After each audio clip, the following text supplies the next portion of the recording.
Hello everyone, कैसे हो आप सब लोग। आई होप कि आप सभी बहुत अच्छे होंगे। तो आज की वीडियो में हम लोग यहाँ पे बात करेंगे अपने organic chemistry second B pharma third semester के यूनिट 1 के इंपॉर्टेंट क्वेश्चंस एंड उनके सॉल्यूशंस के बारे में। यानी आज की इस सिंगल वीडियो में आप लोग को यूनिट 1 में हमारे जितने भी इंपॉर्टेंट क्वेश्चंस हैं हम लोग क्या करेंगे, इनके साथ साथ इनका सोल्यूशन भी कवर करेंगे। एंड देखिए, ये वीडियो बस यहाँ पे उनके लिए जो बिल्कुल भी मेहनत नहीं करना चाहते, क्योंकि इसकी ऑर्गेनिक केमिस्ट्री सेकंड की सारी वीडियो हम लोगों ने ऑलरेडी अपलोड कर रखी है सोल्यूशन वाली, और इसका यूनिट 1 के क्वेश्चंस भी हम लोगों ने अपलोड कर रखे हैं। तो आप लोग चाहो तो खुद से भी जाके यहाँ पे उस प्लेलिस्ट में हर एक क्वेश्चन का टॉपिक वाइज आंसर देख सकते हो। बट अगर आप लोग को इतनी मेहनत नहीं करनी है और आप लोग बिल्कुल लास्ट टाइम पे देखने बैठे हो, अभी अभी आप लोग को याद आया कि एग्जाम भी हो सकते हैं बी फार्मा थर्ड सेमेस्टर के, तो आप लोग यहाँ पे ये वीडियो देख सकते हो, जहाँ पे आप लोग को इस एक ही वीडियो में सारे क्वेश्चंस एंड उनके आंसर देखने को मिल जाएंगे और आप लोग को उतनी कोई मेहनत नहीं करनी पड़ेगी।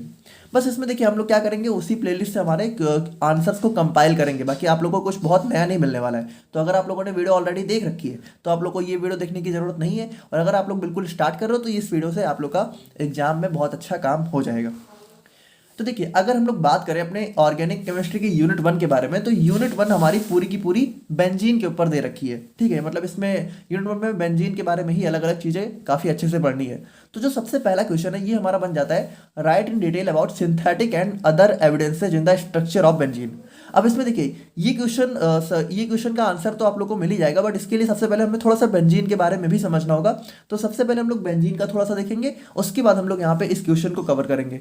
अब देखिए, इस क्वेश्चन के आंसर में आप लोग को जितना भी पोर्शन दिखेगा ये पूरा आप लोग को लिख के आना है एग्जाम में। ठीक है, आप लोग सिर्फ एविडेंसेस से स्टार्ट मत कर देना। आप लोग सबसे पहले बेंजीन का इंट्रोडक्शन भी बताना, जैसा भी हम लोग देखेंगे, उसके बाद आप लोग आंसर वगैरह लिखना। तो सबसे पहले हम लोग यहाँ पे इस क्वेश्चन का आंसर देखते हैं। बात करें हम लोग यहाँ पे बेंजीन के बारे में, तो देखो बेंजीन का आई थिंक आप लोगों ने नाम तो जरूर सुन रखा होगा एटलीस्ट, और अगर नहीं भी सुना है मान लो, तो देखो ये हमारा होता है बेंजीन। ठीक है, यानी हमारा कुछ इस तरह का स्ट्रक्चर, देखो ये सारे के सारे स्ट्रक्चर ही हमारे बेंजीन के हैं। यानी ये भी हमारा बेंजीन है, ये भी हमारा बेंजीन है, और ये भी हमारा बेंजीन का ही स्ट्रक्चर है, और ये भी हमारा एक टाइप से बेंजीन का ही स्ट्रक्चर है। यहाँ पे ये बेंजीन हमारा इतने अलग अलग टाइप से कैसे देखने को मिलता है, और यहाँ पे ये सारे स्ट्रक्चर कहाँ से आए, इन सब के बारे में आज की वीडियो में हम लोग काफ़ी डिटेल में बात करेंगे। तो देखो यहाँ पे स्ट्रक्चर के बारे में तो हम लोग बात करेंगे डेफिनेटली, बाकी उससे पहले हम लोग थोड़ा सा अपने बेंजीन की कुछ फिजिकल प्रॉपर्टीज़ के बारे में बात कर लेते हैं कि बेंजीन हमारा मतलब कैसा होता है, कैसा दिखता है वगैरह वगैरह। जैसे कि देखो बेंजीन हमारा एक टाइप का ऑर्गेनिक कंपाउंड होता है, सबसे पहली बात। अब ऑर्गेनिक कंपाउंड्स आप लोग डेफिनेटली जान गए होंगे, इतना तो जान ही चुके हो, हम लोगों ने काफ़ी डिटेल में बात करी थी फार्मास्यूटिकल इनऑर्गेनिक केमिस्ट्री फर्स्ट में। देखो ऑर्गेनिक कंपाउंड सिंपली जिनके अंदर हमें जो है कार्बन हाइड्रोजन एटलीस्ट देखने को मिले, वो हमारे होते हैं ऑर्गेनिक कंपाउंड। ठीक है, कार्बन हाइड्रोजन के अलावा हमें और कुछ भी देखने को मिल सकता है, बट कार्बन और हाइड्रोजन जरूर से जरूर होने ही चाहिए। और ये हमारा एक टाइप का कलरलेस होता है। ठीक है, यानी कि बेंजीन हमारा कलरलेस कंपाउंड होता है, और यहाँ पे ये हमारा एक बहुत ही हाईली फ्लामेबल लिक्विड होता है। यानी कि हाईली फ्लामेबल का मतलब कह सकते हो कि बहुत जल्दी आग वगैरह इसमें पकड़ सकती है, लग सकती है। ठीक है, और यहाँ पे इसकी स्मेल की बात करें तो ये हमारी स्वीट स्मेल होती है, और इसका मेल्टिंग पॉइंट भी बहुत ज़्यादा हाई होता है। अब देखो बेंजीन के अंदर सबसे इंपॉर्टेंट बात यह है कि ये हमारे एक टाइप का एरोमेटिक कंपाउंड है। एरोमेटिक का मतलब होता है यहाँ पे जिसके अंदर हमें कुछ स्मेल वगैरह देखने को मिलती है। ऑल्दो एरोमेटिसिटी के रूल आज के दिन में चेंज हो चुके हैं। एरोमेटिक कंपाउंड्स हमारे वो कंपाउंड होते हैं जो कि हकल्स रूल को फॉलो करते हैं। तो हकल्स रूल को अभी हम लोग काफ़ी डिटेल में देखेंगे। और बाकी अगर हम लोग बात करें तो हमारा जो बेंजीन का केमिकल फॉर्मूला वो हमारा होता है C6H6। ठीक है, यानी बेंजीन के अंदर हमें जो है 6 कार्बन और 6 हाइड्रोजन देखने को मिलते हैं। यहाँ पे इसी को हम लोग यहाँ पे हाइड्रोकार्बन बोल सकते हैं, यानी हाइड्रोजन और कार्बन है। और यहाँ पे उसके बाद हम लोग बात करें तो इसका बॉइलिंग पॉइंट हमारा 80 डिग्री सेल्सियस होता है, और ये वाटर से भी लाइट होता है, यानी काफ़ी लाइट होता है। अब अगर हम लोग यहाँ पे अपने बेंजीन के कुछ नेचुरल सोर्सेज की बात करें तो नेचुरली हम लोग यहाँ पे इसको जो है वॉल्केनोज, यानी कि जो भी ज्वालामुखी वगैरह होते हैं, जो कि ये हाईली फ्लामेबल लिक्विड होता है, और जो भी फॉरेस्ट फायर्स होती हैं, यानी जंगलों में जब आग वगैरह लगती है तो वहाँ पे भी हमें बेंजीन देखने को मिलता है। और यहाँ पे बात करें तो ये हमारे जो है क्रूड ऑयल्स, यानी कि जो भी हमारे कच्चे तेल होते हैं, यानी जहाँ से पेट्रोल वगैरह निकाला जाता है, तो उसका भी एक यहाँ पे पार्ट होता है हमारा बेंजीन। और बाकी अगर हम लोग बात करें तो benzene and all those compounds which resembles benzene in their chemical behaviour are known as aromatic compounds. यानी देखो बेंजीन यहाँ पे जो सबसे इंपॉर्टेंट बात है कि हमारा एरोमेटिक कंपाउंड होता है, और यहाँ पे बेंजीन के जैसे और भी जो भी कंपाउंड्स होते हैं जो कि बेंजीन की तरह बिहेव करते हैं, यानी जिनका केमिकल नेचर यहाँ पे बेंजीन के जैसा होता है। अब देखो एरोमेटिक कंपाउंड्स के बारे में हम लोग अपनी इस पूरी केमिस्ट्री में बात करेंगे जो कि हमारी थर्ड सेमेस्टर में पढ़नी है। तो ऐसे जो भी कंपाउंड होते हैं जो कि बेंजीन की तरह बिहेव करते हैं वो सारे भी हमारे एक टाइप से एरोमेटिक कंपाउंड्स होते हैं। और बेंजीन हमारा क्या होता है, benzene is a highly toxic carcinogenic chemical. अब देखो बेंजीन ना वैसे देखा जाए तो थोड़ा बहुत तो इसका यूज होता है, बाकी ये बहुत ही हाईली टॉक्सिक होता है। कार्सिनोजेनिक, कार्सिनोजेनिक मतलब होता है कि ये कैंसर कॉज कर सकता है, ठीक है। तो यहाँ पे ये काफ़ी टॉक्सिक केमिकल होता है। तो अगर हम लोग यहाँ पे बात करें, देखो ये सारी हमारी कुछ फिजिकल प्रॉपर्टीज होती हैं, यानी बेंजीन के बारे में हमें कुछ पता होना चाहिए कि बेंजीन कैसा वगैरह होता है, ठीक है, और कहाँ से मिल सकता है। अब अगर हम लोग फाइनली बात करें अपने स्ट्रक्चर ऑफ बेंजीन की, यानी ये सारे जो हमें स्ट्रक्चर देखने को मिलते हैं, तो ये सारे स्ट्रक्चर आखिर आए कहाँ से। सो यहाँ पे आप लोग ध्यान से सुनना। The molecular formula of benzene C6H6 shows a high degree of unsaturation.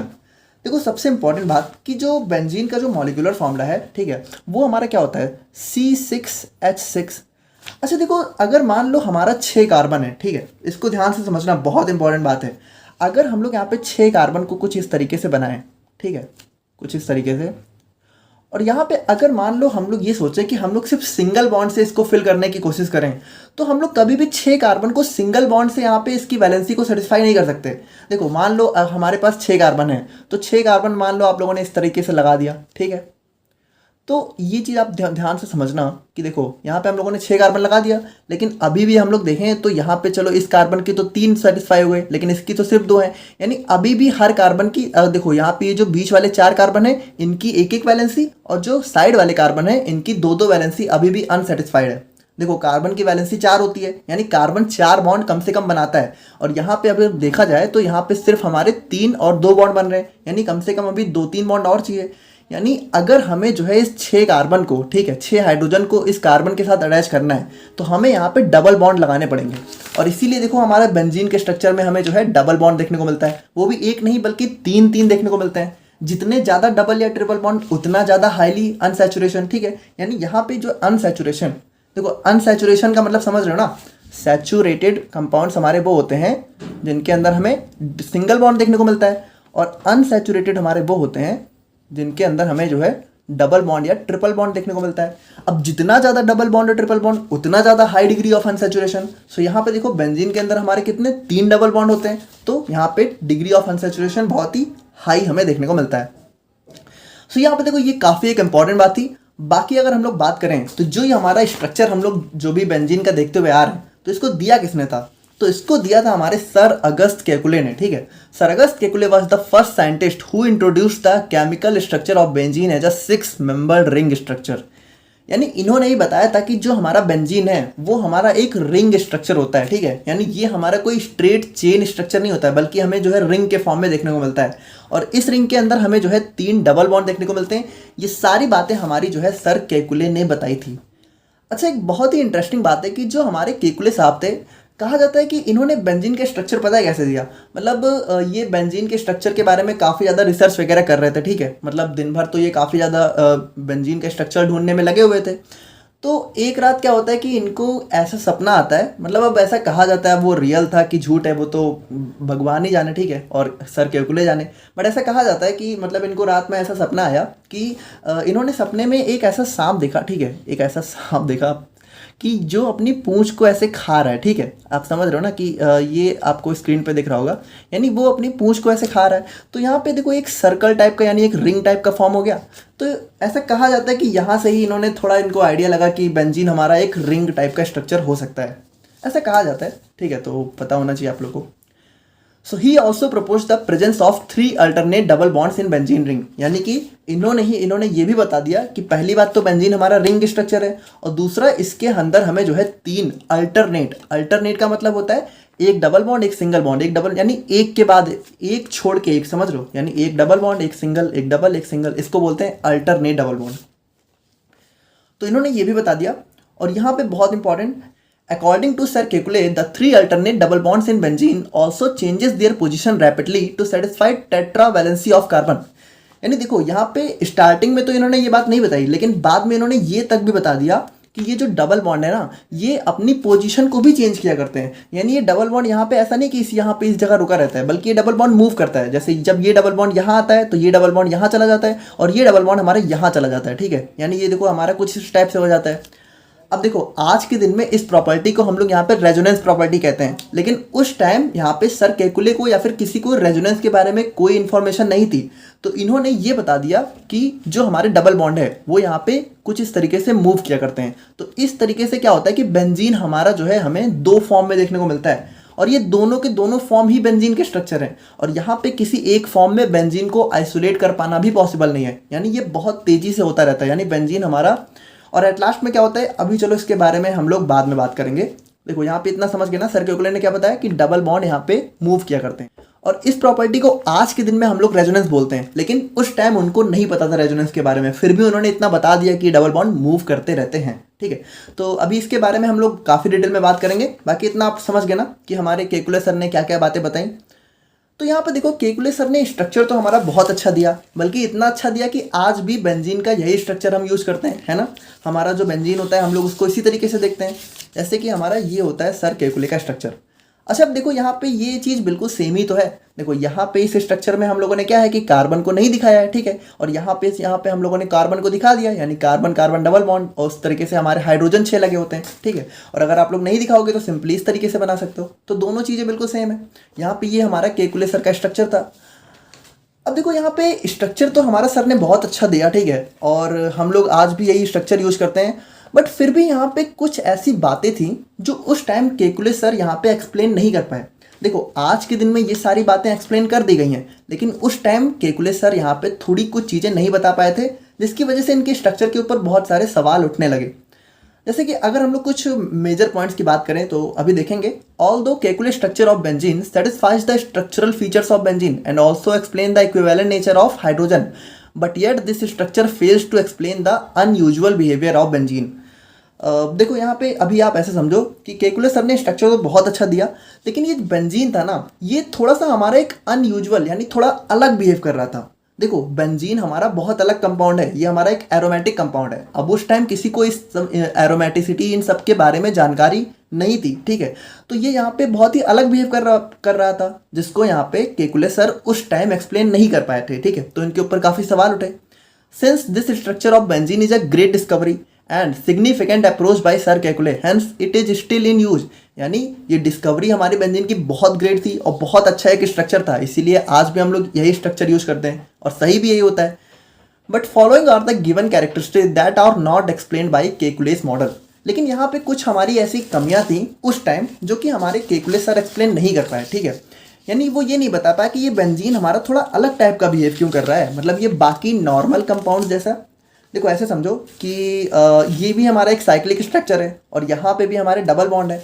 तो मतलब यहाँ पे हुआ क्या कि इसको ऐसे कंपेयर किया जाने लगा कि जो बाकी सारे साइक्लिक स्ट्रक्चर होते हैं, जैसे अगर मान लो यहाँ पे हेक्जेन आप लोगों को पता है ना, इस टाइप का स्ट्रक्चर होता है।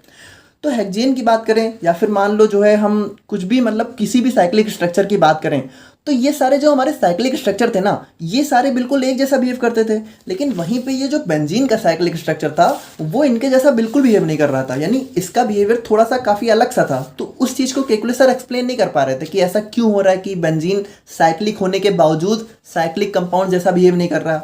और सबसे इंपॉर्टेंट बात कि यहाँ पे देखो हमें डबल बॉन्ड देखने को मिल रहा है, यानी ये हमारा एक टाइप का अनसैचुरेटेड कंपाउंड हो गया है ना।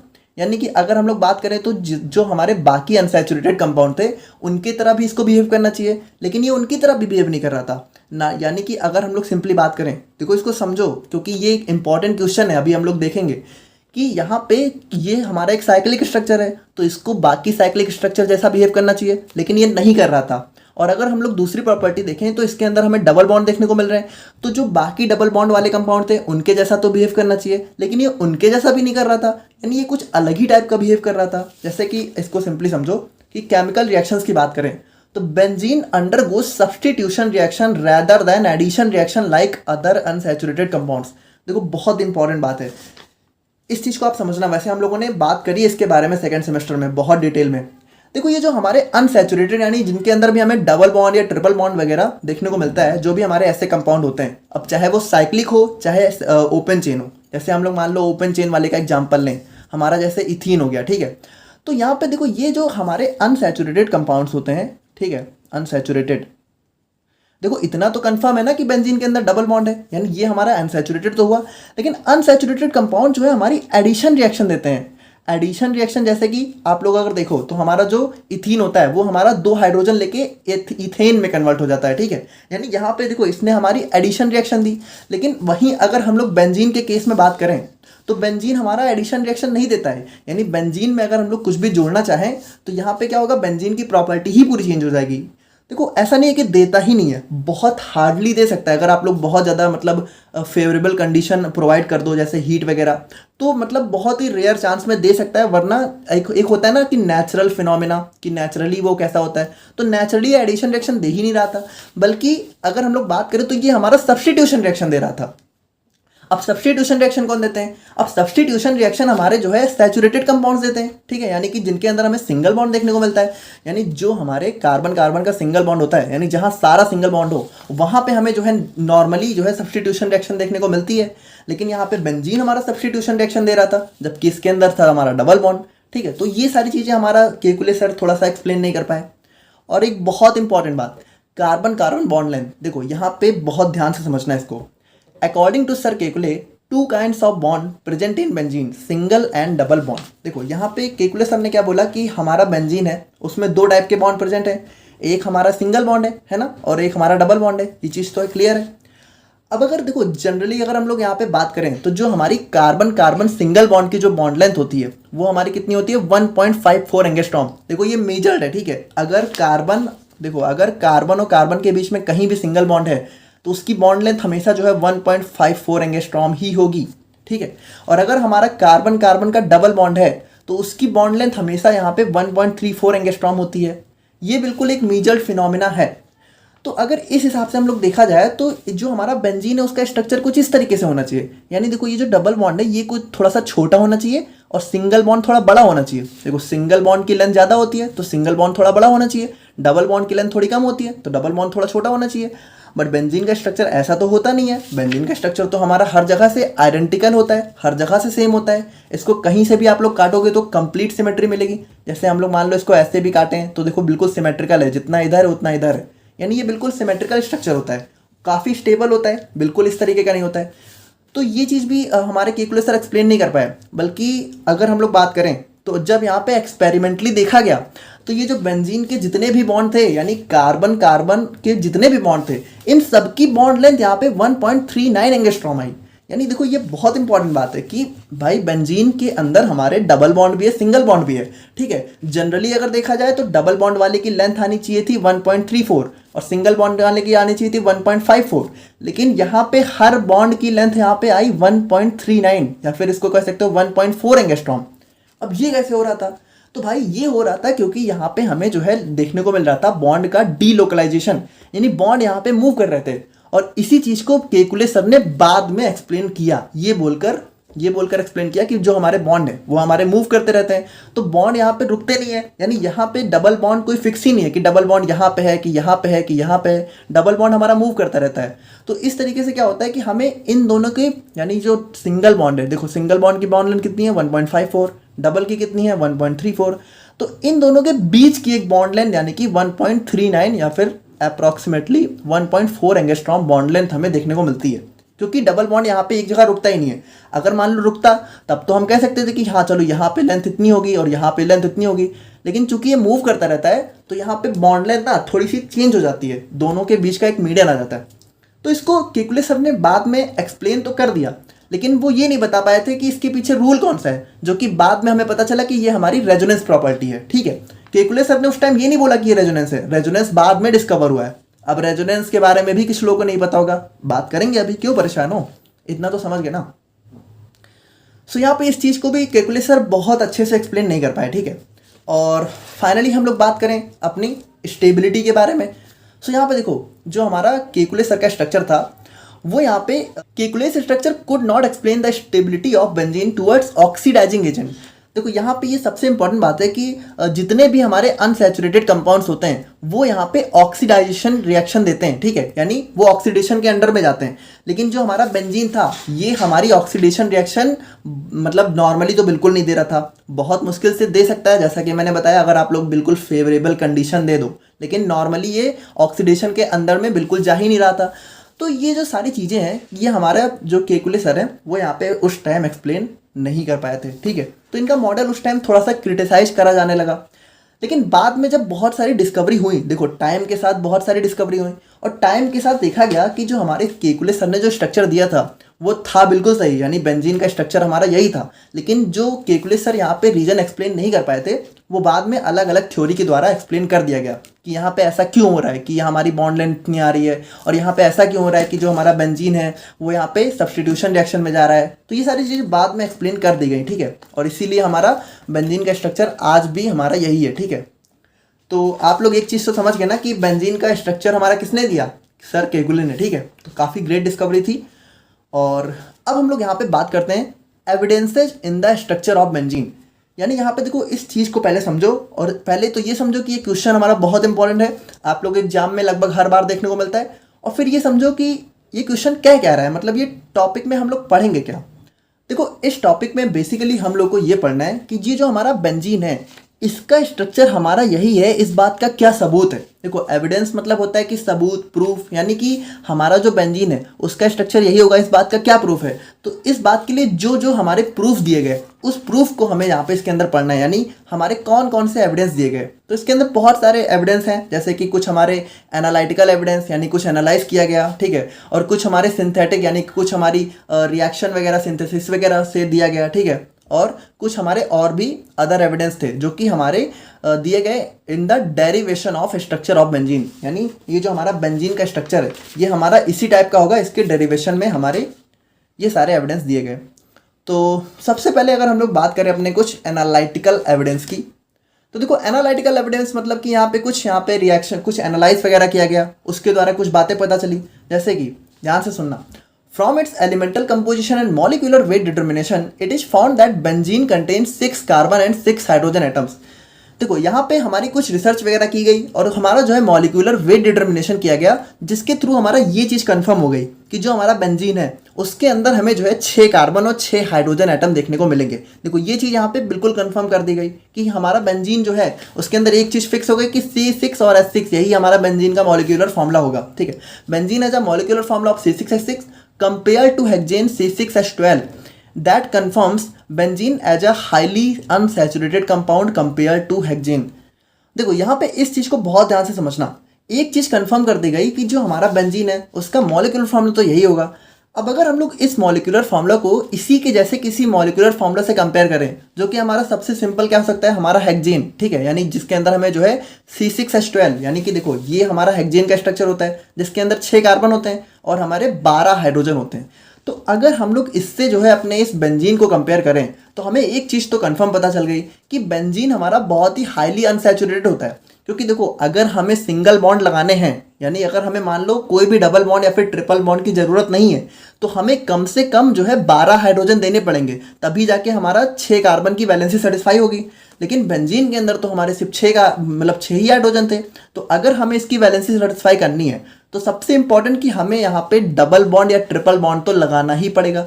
तो यहाँ से हमें क्या पता चला, यहाँ से हमें ये पता चला, so it was concluded that benzene contains double bond और triple bond in its structure. देखो एक चीज़ समझ रहे हो कि नहीं समझ रहे हो, देखो आज के दिन में हमें पता है कि ये बेंजीन का स्ट्रक्चर है, ठीक है, लेकिन उस टाइम यहाँ पे नहीं पता था कि बेंजीन का स्ट्रक्चर क्या होता है। तो उस टाइम यहाँ पे कौन कौन सी चीज़ें थी ऐसी जिसके द्वारा पता करा गया कि बेंजीन का स्ट्रक्चर हमारा कुछ इस टाइप का ही होगा, या फिर कह सकते हो कि केकुले सर के स्ट्रक्चर को सही साबित करने के लिए कौन कौन सी अप्रोच दी गई, हम लोग उसको पढ़ रहे हैं, ठीक है। तो यहाँ पे हमें सबसे पहले ये पता चला कि बेंजीन यानी कि अगर इसके अंदर सिर्फ 6 हाइड्रोजन है तो इसको यहाँ पे डबल बॉन्ड या ट्रिपल बॉन्ड की जरूरत पड़ेगी, क्योंकि सिंगल बॉन्ड से ये अपना स्ट्रक्चर नहीं बना सकता, क्योंकि सिंगल बॉन्ड से अगर बनाएगा तो कम से कम इसे 12 हाइड्रोजन की जरूरत पड़ेगी ही पड़ेगी। तो ये चीज़ कंफर्म हो गई ना, क्लियर है, ओके ओके, ठीक है। तो यहाँ पे देखो ये हमारा पहला एविडेंस था जिसको हम लोग बोलते हैं एनालिटिकल एविडेंस, और फिर आता है हमारा यहाँ पे सिंथेटिक एविडेंस। तो सिंथेटिक एविडेंस यहाँ पे क्या दिया गया since it was confirm that benzene has unsaturation, यानी ये चीज तो हमें पता चल चुकी है कि बेंजीन के अंदर अनसैचुरेशन है, यानी बेंजीन के अंदर डबल बॉन्ड या ट्रिपल बॉन्ड देखने को मिलेगा ही मिलेगा। So it could be constructed either as straight change और इन अ रिंग। तो भाई देखो, अब यहाँ पे अगर हमें जो है डबल बॉन्ड या ट्रिपल बॉन्ड से कोई केमिकल स्ट्रक्चर बनाना है तो या तो हम जो है उसको स्ट्रेट चेन में, ठीक है, कुछ इस तरीके से बना सकते हैं, और या तो भैया हमें जो है उसको साइक्लिक स्ट्रक्चर बनाना पड़ेगा, ठीक है, यानी मान लो हमें कुछ इस तरीके से डबल बॉन्ड लगा सकते हैं। तो एक चीज़ कंफर्म हो गई कि डबल बॉन्ड ट्रिपल बॉन्ड है, अब चाहे इसे स्ट्रेट चेन बनाओ चाहे रिंग बनाओ। तो यहाँ पे देखो, अगर हम लोग स्ट्रेट चेन की बात करें, भाई बेंजीन का स्ट्रेट चेन स्ट्रक्चर भी पॉसिबल है, ठीक है। The possible straight chain structure for benzene could have been, यानी ये सारे हमारे, अगर हम लोग देखा जाए कि 6 कार्बन और 6 हाइड्रोजन से अगर हम लोग स्ट्रेट चेन का स्ट्रक्चर बनाना चाहें तो ये 3 स्ट्रक्चर हमारे बन सकते हैं, ठीक है, कुछ इस तरीके से बन सकते हैं। लेकिन अगर हम लोग बात करें, देखो बहुत ध्यान से समझना, ये बहुत इंपॉर्टेंट है, but all the above structures were ruled out because benzene does not give the usual reactions of alkenes and alkynes. देखो ऐसे समझो कि उस टाइम हमारे पास बेंजीन एक केमिकल के फॉर्म में था जिसका स्ट्रक्चर हमें कुछ नहीं पता, लेकिन वो क्या क्या रिएक्शन दे रहा है हम लोग ये पता कर रहे थे। तो हम लोगों ने क्या देखा कि देखो, अगर मान लो ये हमारा बेंजीन का स्ट्रक्चर होता, मान लो इन तीनों में से कोई भी होता, तो देखो ये तीनों हमें सिंपल दिख रहा है कि ये हमारे एल्कीन्स हैं या फिर एल्काइंस हैं। एल्कीन्स मतलब जिसके अंदर हमारे डबल बॉन्ड होते हैं, और एल्काइंस मतलब जहाँ पे ट्रिपल बॉन्ड भी देखने को मिलता है। तो यहाँ पे देखो ट्रिपल बॉन्ड भी देखने को मिल सकता है, तो ये हमारे एल्काइंस के अंदर आ गए। एल्काइन देखो, इन आइन, इन मतलब डबल बॉन्ड, आइन मतलब ट्रिपल बॉन्ड, तो एल्काइन मतलब यहाँ पे जहाँ पे ट्रिपल बॉन्ड। तो अगर हम लोग एल्कीन्स और एल्काइंस की नॉर्मल रिएक्शंस देखें तो वो सारी चीज़ें हमारी बेंजीन दे ही नहीं रहा था, यानी ये तीनों स्ट्रक्चर अगर हमारे बेंजीन के होते तो वो नॉर्मल रिएक्शन देता, बट वो नहीं दे रहा था। यानी ये चीज़ कंफर्म हो गई कि भाई हमारा स्ट्रेट चेन स्ट्रक्चर तो हो नहीं सकता बेंजीन का, ये चीज़ भी कंफर्म हो गई, ठीक है। तो अब यहाँ पे क्या कंक्लूड किया गया? सो it was concluded that benzene is a highly unsaturated closed ring structure. तो यहाँ से हमें ये बात पता लग गई कि भाई देखो, पहली बात इसके अंदर डबल बॉन्ड या ट्रिपल बॉन्ड है, ये चीज़ पता चल गई। अब यहाँ पे देखो स्ट्रेट चेन इसका पॉसिबल है नहीं, तो इसको यहाँ पे रिंग ही बनाना पड़ेगा, ठीक है, और वो भी एक हाईली अनसैचुरेटेड रिंग बनेगी। और रिंग में जब देखा गया तो यहाँ पे सबसे बेस्ट यही स्ट्रक्चर हमारा पाया गया, ठीक है। इसीलिए यहाँ पे हमारे एनालिटिकल और सिंथेटिक एविडेंस से भी हमारा ये पता चल गया कि बेंजीन हमारा, देखो जैसे कि अगर हम लोग बात करें तो अगर जो हमारे, देखो इसको ऐसे समझो, जो ये हमारा पॉइंट है यहाँ पे ये क्या कह रहा है कि देखो ये तीनों जो कंपाउंड हैं, ये तीनों हमारी जो है एल्कीन्स और एल्काइंस की नॉर्मल रिएक्शन, यानी अगर हमारा कोई एल्कीन या एल्काइन है तो वो हमारा Br2 और CCl4 के साथ रिएक्शन देता है, ठीक है। यानी अगर हम लोग इन सारे कंपाउंड को इन सारे चीज़ों के साथ रिएक्शन कराएंगे तो हमें रिएक्शन देखने को मिल जाएगी। जबकि बेंजीन की बात करें तो बेंजीन हमारा रिएक्शन दे ही नहीं रहा था, ठीक है, यानी बेंजीन को इन सब के साथ रिएक्ट कराने पे हमें कोई रिएक्शन देखने को नहीं मिल रही थी। तो इस तरीके से पता चल गया कि भाई बेंजीन हमारा ये तो नहीं हो सकता, बेंजीन हमारा कोई क्लोज स्ट्रक्चर ही होगा। सो यहाँ पे देखो, ये थे हमारे कुछ एनालिटिकल और सिंथेटिक एविडेंस। आई होप कि आप लोगों को समझ में आए होंगे। और अगर हम लोग फाइनली बात करें कुछ अदर एविडेंसेस के बारे में, यानी और कौन कौन से स्ट्रक्चर एविडेंस हमारे दिए गए, सो यहाँ पे देखो ये बहुत ही इंपॉर्टेंट है और ध्यान से समझना पड़ेगा आपको। Benzene reacts with bromine in the presence of AlCl3 to form bromobenzene. ध्यान से सुनना। Now only one bromobenzene is obtained that shows all 6 hydrogen atoms in benzene were identical. अब देखो ध्यान से सुनना, जैसे ये जो हमारे बेंजीन है, अगर हम लोग इसको यहाँ पे ब्रोमीन के साथ रिएक्ट कराते हैं, ठीक है, in the presence of AlCl3, ये हमारा कैटलिस्ट होता है, तो हमें यहाँ पे ब्रोमोबेंजीन देखने को मिल रहा था। लेकिन देखो यहाँ पे इसको समझना, लेकिन हमें यहाँ पे सिर्फ एक ही स्ट्रक्चर देखने को मिल रहा था। और यानी कि एक स्ट्रक्चर से हमें क्या पता चला कि ये जो Br है, चाहे हमारा Br इस पोजीशन पे हो, चाहे इस पोजीशन पे हो, चाहे इस पोजीशन पे हो, ठीक है, या फिर इन तीनों में भी जो आप लोग को पोजीशन दिख रही है, ये सारी की सारी पोजीशन यहाँ पे सेम ही पाई गई। देखो थोड़ा सा इसको ध्यान से समझना। मान लो अगर जो हमारा बेंजीन है, ठीक है, अगर उसकी ये 6 पोजीशन थोड़ी अलग अलग होती, ठीक है, यानी यहाँ पे जो आप कह सकते हो कि मान लो इसके 6 हाइड्रोजन अगर अलग अलग नेचर के होते तो हमें यहाँ पे अगर Br मान लो यहाँ जुड़ा होता, ठीक है, तो यहाँ पे ये चीज़ अलग हो जाती, और अगर Br हमारा इस सेकंड पोजीशन पे जुड़ता तो ये अलग हो जाता, ठीक है। लेकिन यहाँ पे क्या देखा गया, चाहे Br को यहाँ जोड़ो, यहाँ जोड़ो, यहाँ जोड़ो, वो हमारा सेम ही हो जा रहा है। यानी अगर मान लो यहाँ जोड़ो तो यहाँ से 1 शुरू हो जाएगा, अगर यहाँ जोड़ो तो यहाँ से 1 शुरू हो जाएगा। यानी ये चीज़ देखा गया कि बेंजीन के अंदर एक ही प्रोडक्ट हमें देखने को मिल रहा था। तो इस चीज़ से भी कंफर्म हो गया कि हमारा बेंजीन के 6 हाइड्रोजन बिल्कुल आइडेंटिकल हैं, बिल्कुल सेम नेचर के हैं, और इनके बीच में बॉन्ड बिल्कुल सेम है, ठीक है। तो यहाँ पे ये सारी चीज़ें पता लगाई गई। This becomes possible only if benzene has a cyclic structure of 6 carbon atom and each carbon atom attached with 1 hydrogen atom. यानी कि ये हमारा तभी पॉसिबल है जब बेंजीन हमारा एक साइक्लिक स्ट्रक्चर हो और हर साइक्लिक स्ट्रक्चर, हर जो है कार्बन एक सिंगल हाइड्रोजन से अटैच हो, ठीक है। सो यहाँ पे देखो ये हमारा, देखो जनरली क्या होता है कि हम लोग इस तरीके से दिखाते नहीं, ठीक है, वरना ये हमारा एक्चुअल स्ट्रक्चर होता है बेंजीन का। तो ये चीज़ हमारी यहाँ पे पता लगाई गई।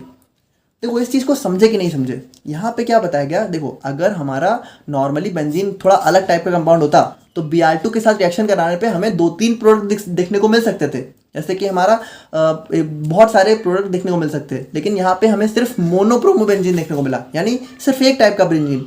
तो उस चीज़ से पता लगाया गया कि हमारा बेंजीन जो है एक बहुत ही स्टेबल और साइक्लिक स्ट्रक्चर है, ठीक है। तो ये था हमारा यहाँ पे कुछ अदर एविडेंसेज। सो यहाँ पे देखो फाइनली हम लोग बात करें अपने रेजोनेंस स्ट्रक्चर ऑफ बेंजीन के बारे में। तो देखो जब हमारे केकुले सर ने उस टाइम स्ट्रक्चर दिया था बेंजीन का, तब तो वो नहीं बता पाए थे कि ये जो बेंजीन है हमारा, ठीक है, ये हमारा कुछ इस टाइप से देखने को क्यों मिल रहा है। उन्होंने ये तो बोल दिया कि हमारा इस तरीके से होता है, पर वो कुछ मतलब इसके पीछे कह सकते हो रूल नहीं दे पाए कि इस रूल की वजह से होता है। बट यहाँ पे कुछ टाइम बाद हमारे रेजोनेंस की डिस्कवरी हो गई, ठीक है। यानी हमारा देखो रेजोनेंस हमारा एक बहुत ही अलग टॉपिक है। बाकी ऐसे समझो कि रेजोनेंस में क्या होता है कि जो हमारे इलेक्ट्रॉन्स हैं वो अपनी पोजीशन चेंज किया करते हैं, ठीक है। तो उस प्रॉपर्टी को हम लोग बोलते हैं रेजोनेंस प्रॉपर्टी, यानी स्ट्रक्चर सेम ही होंगे लेकिन इलेक्ट्रॉन की पोजीशन यहाँ पे चेंज हो सकती है।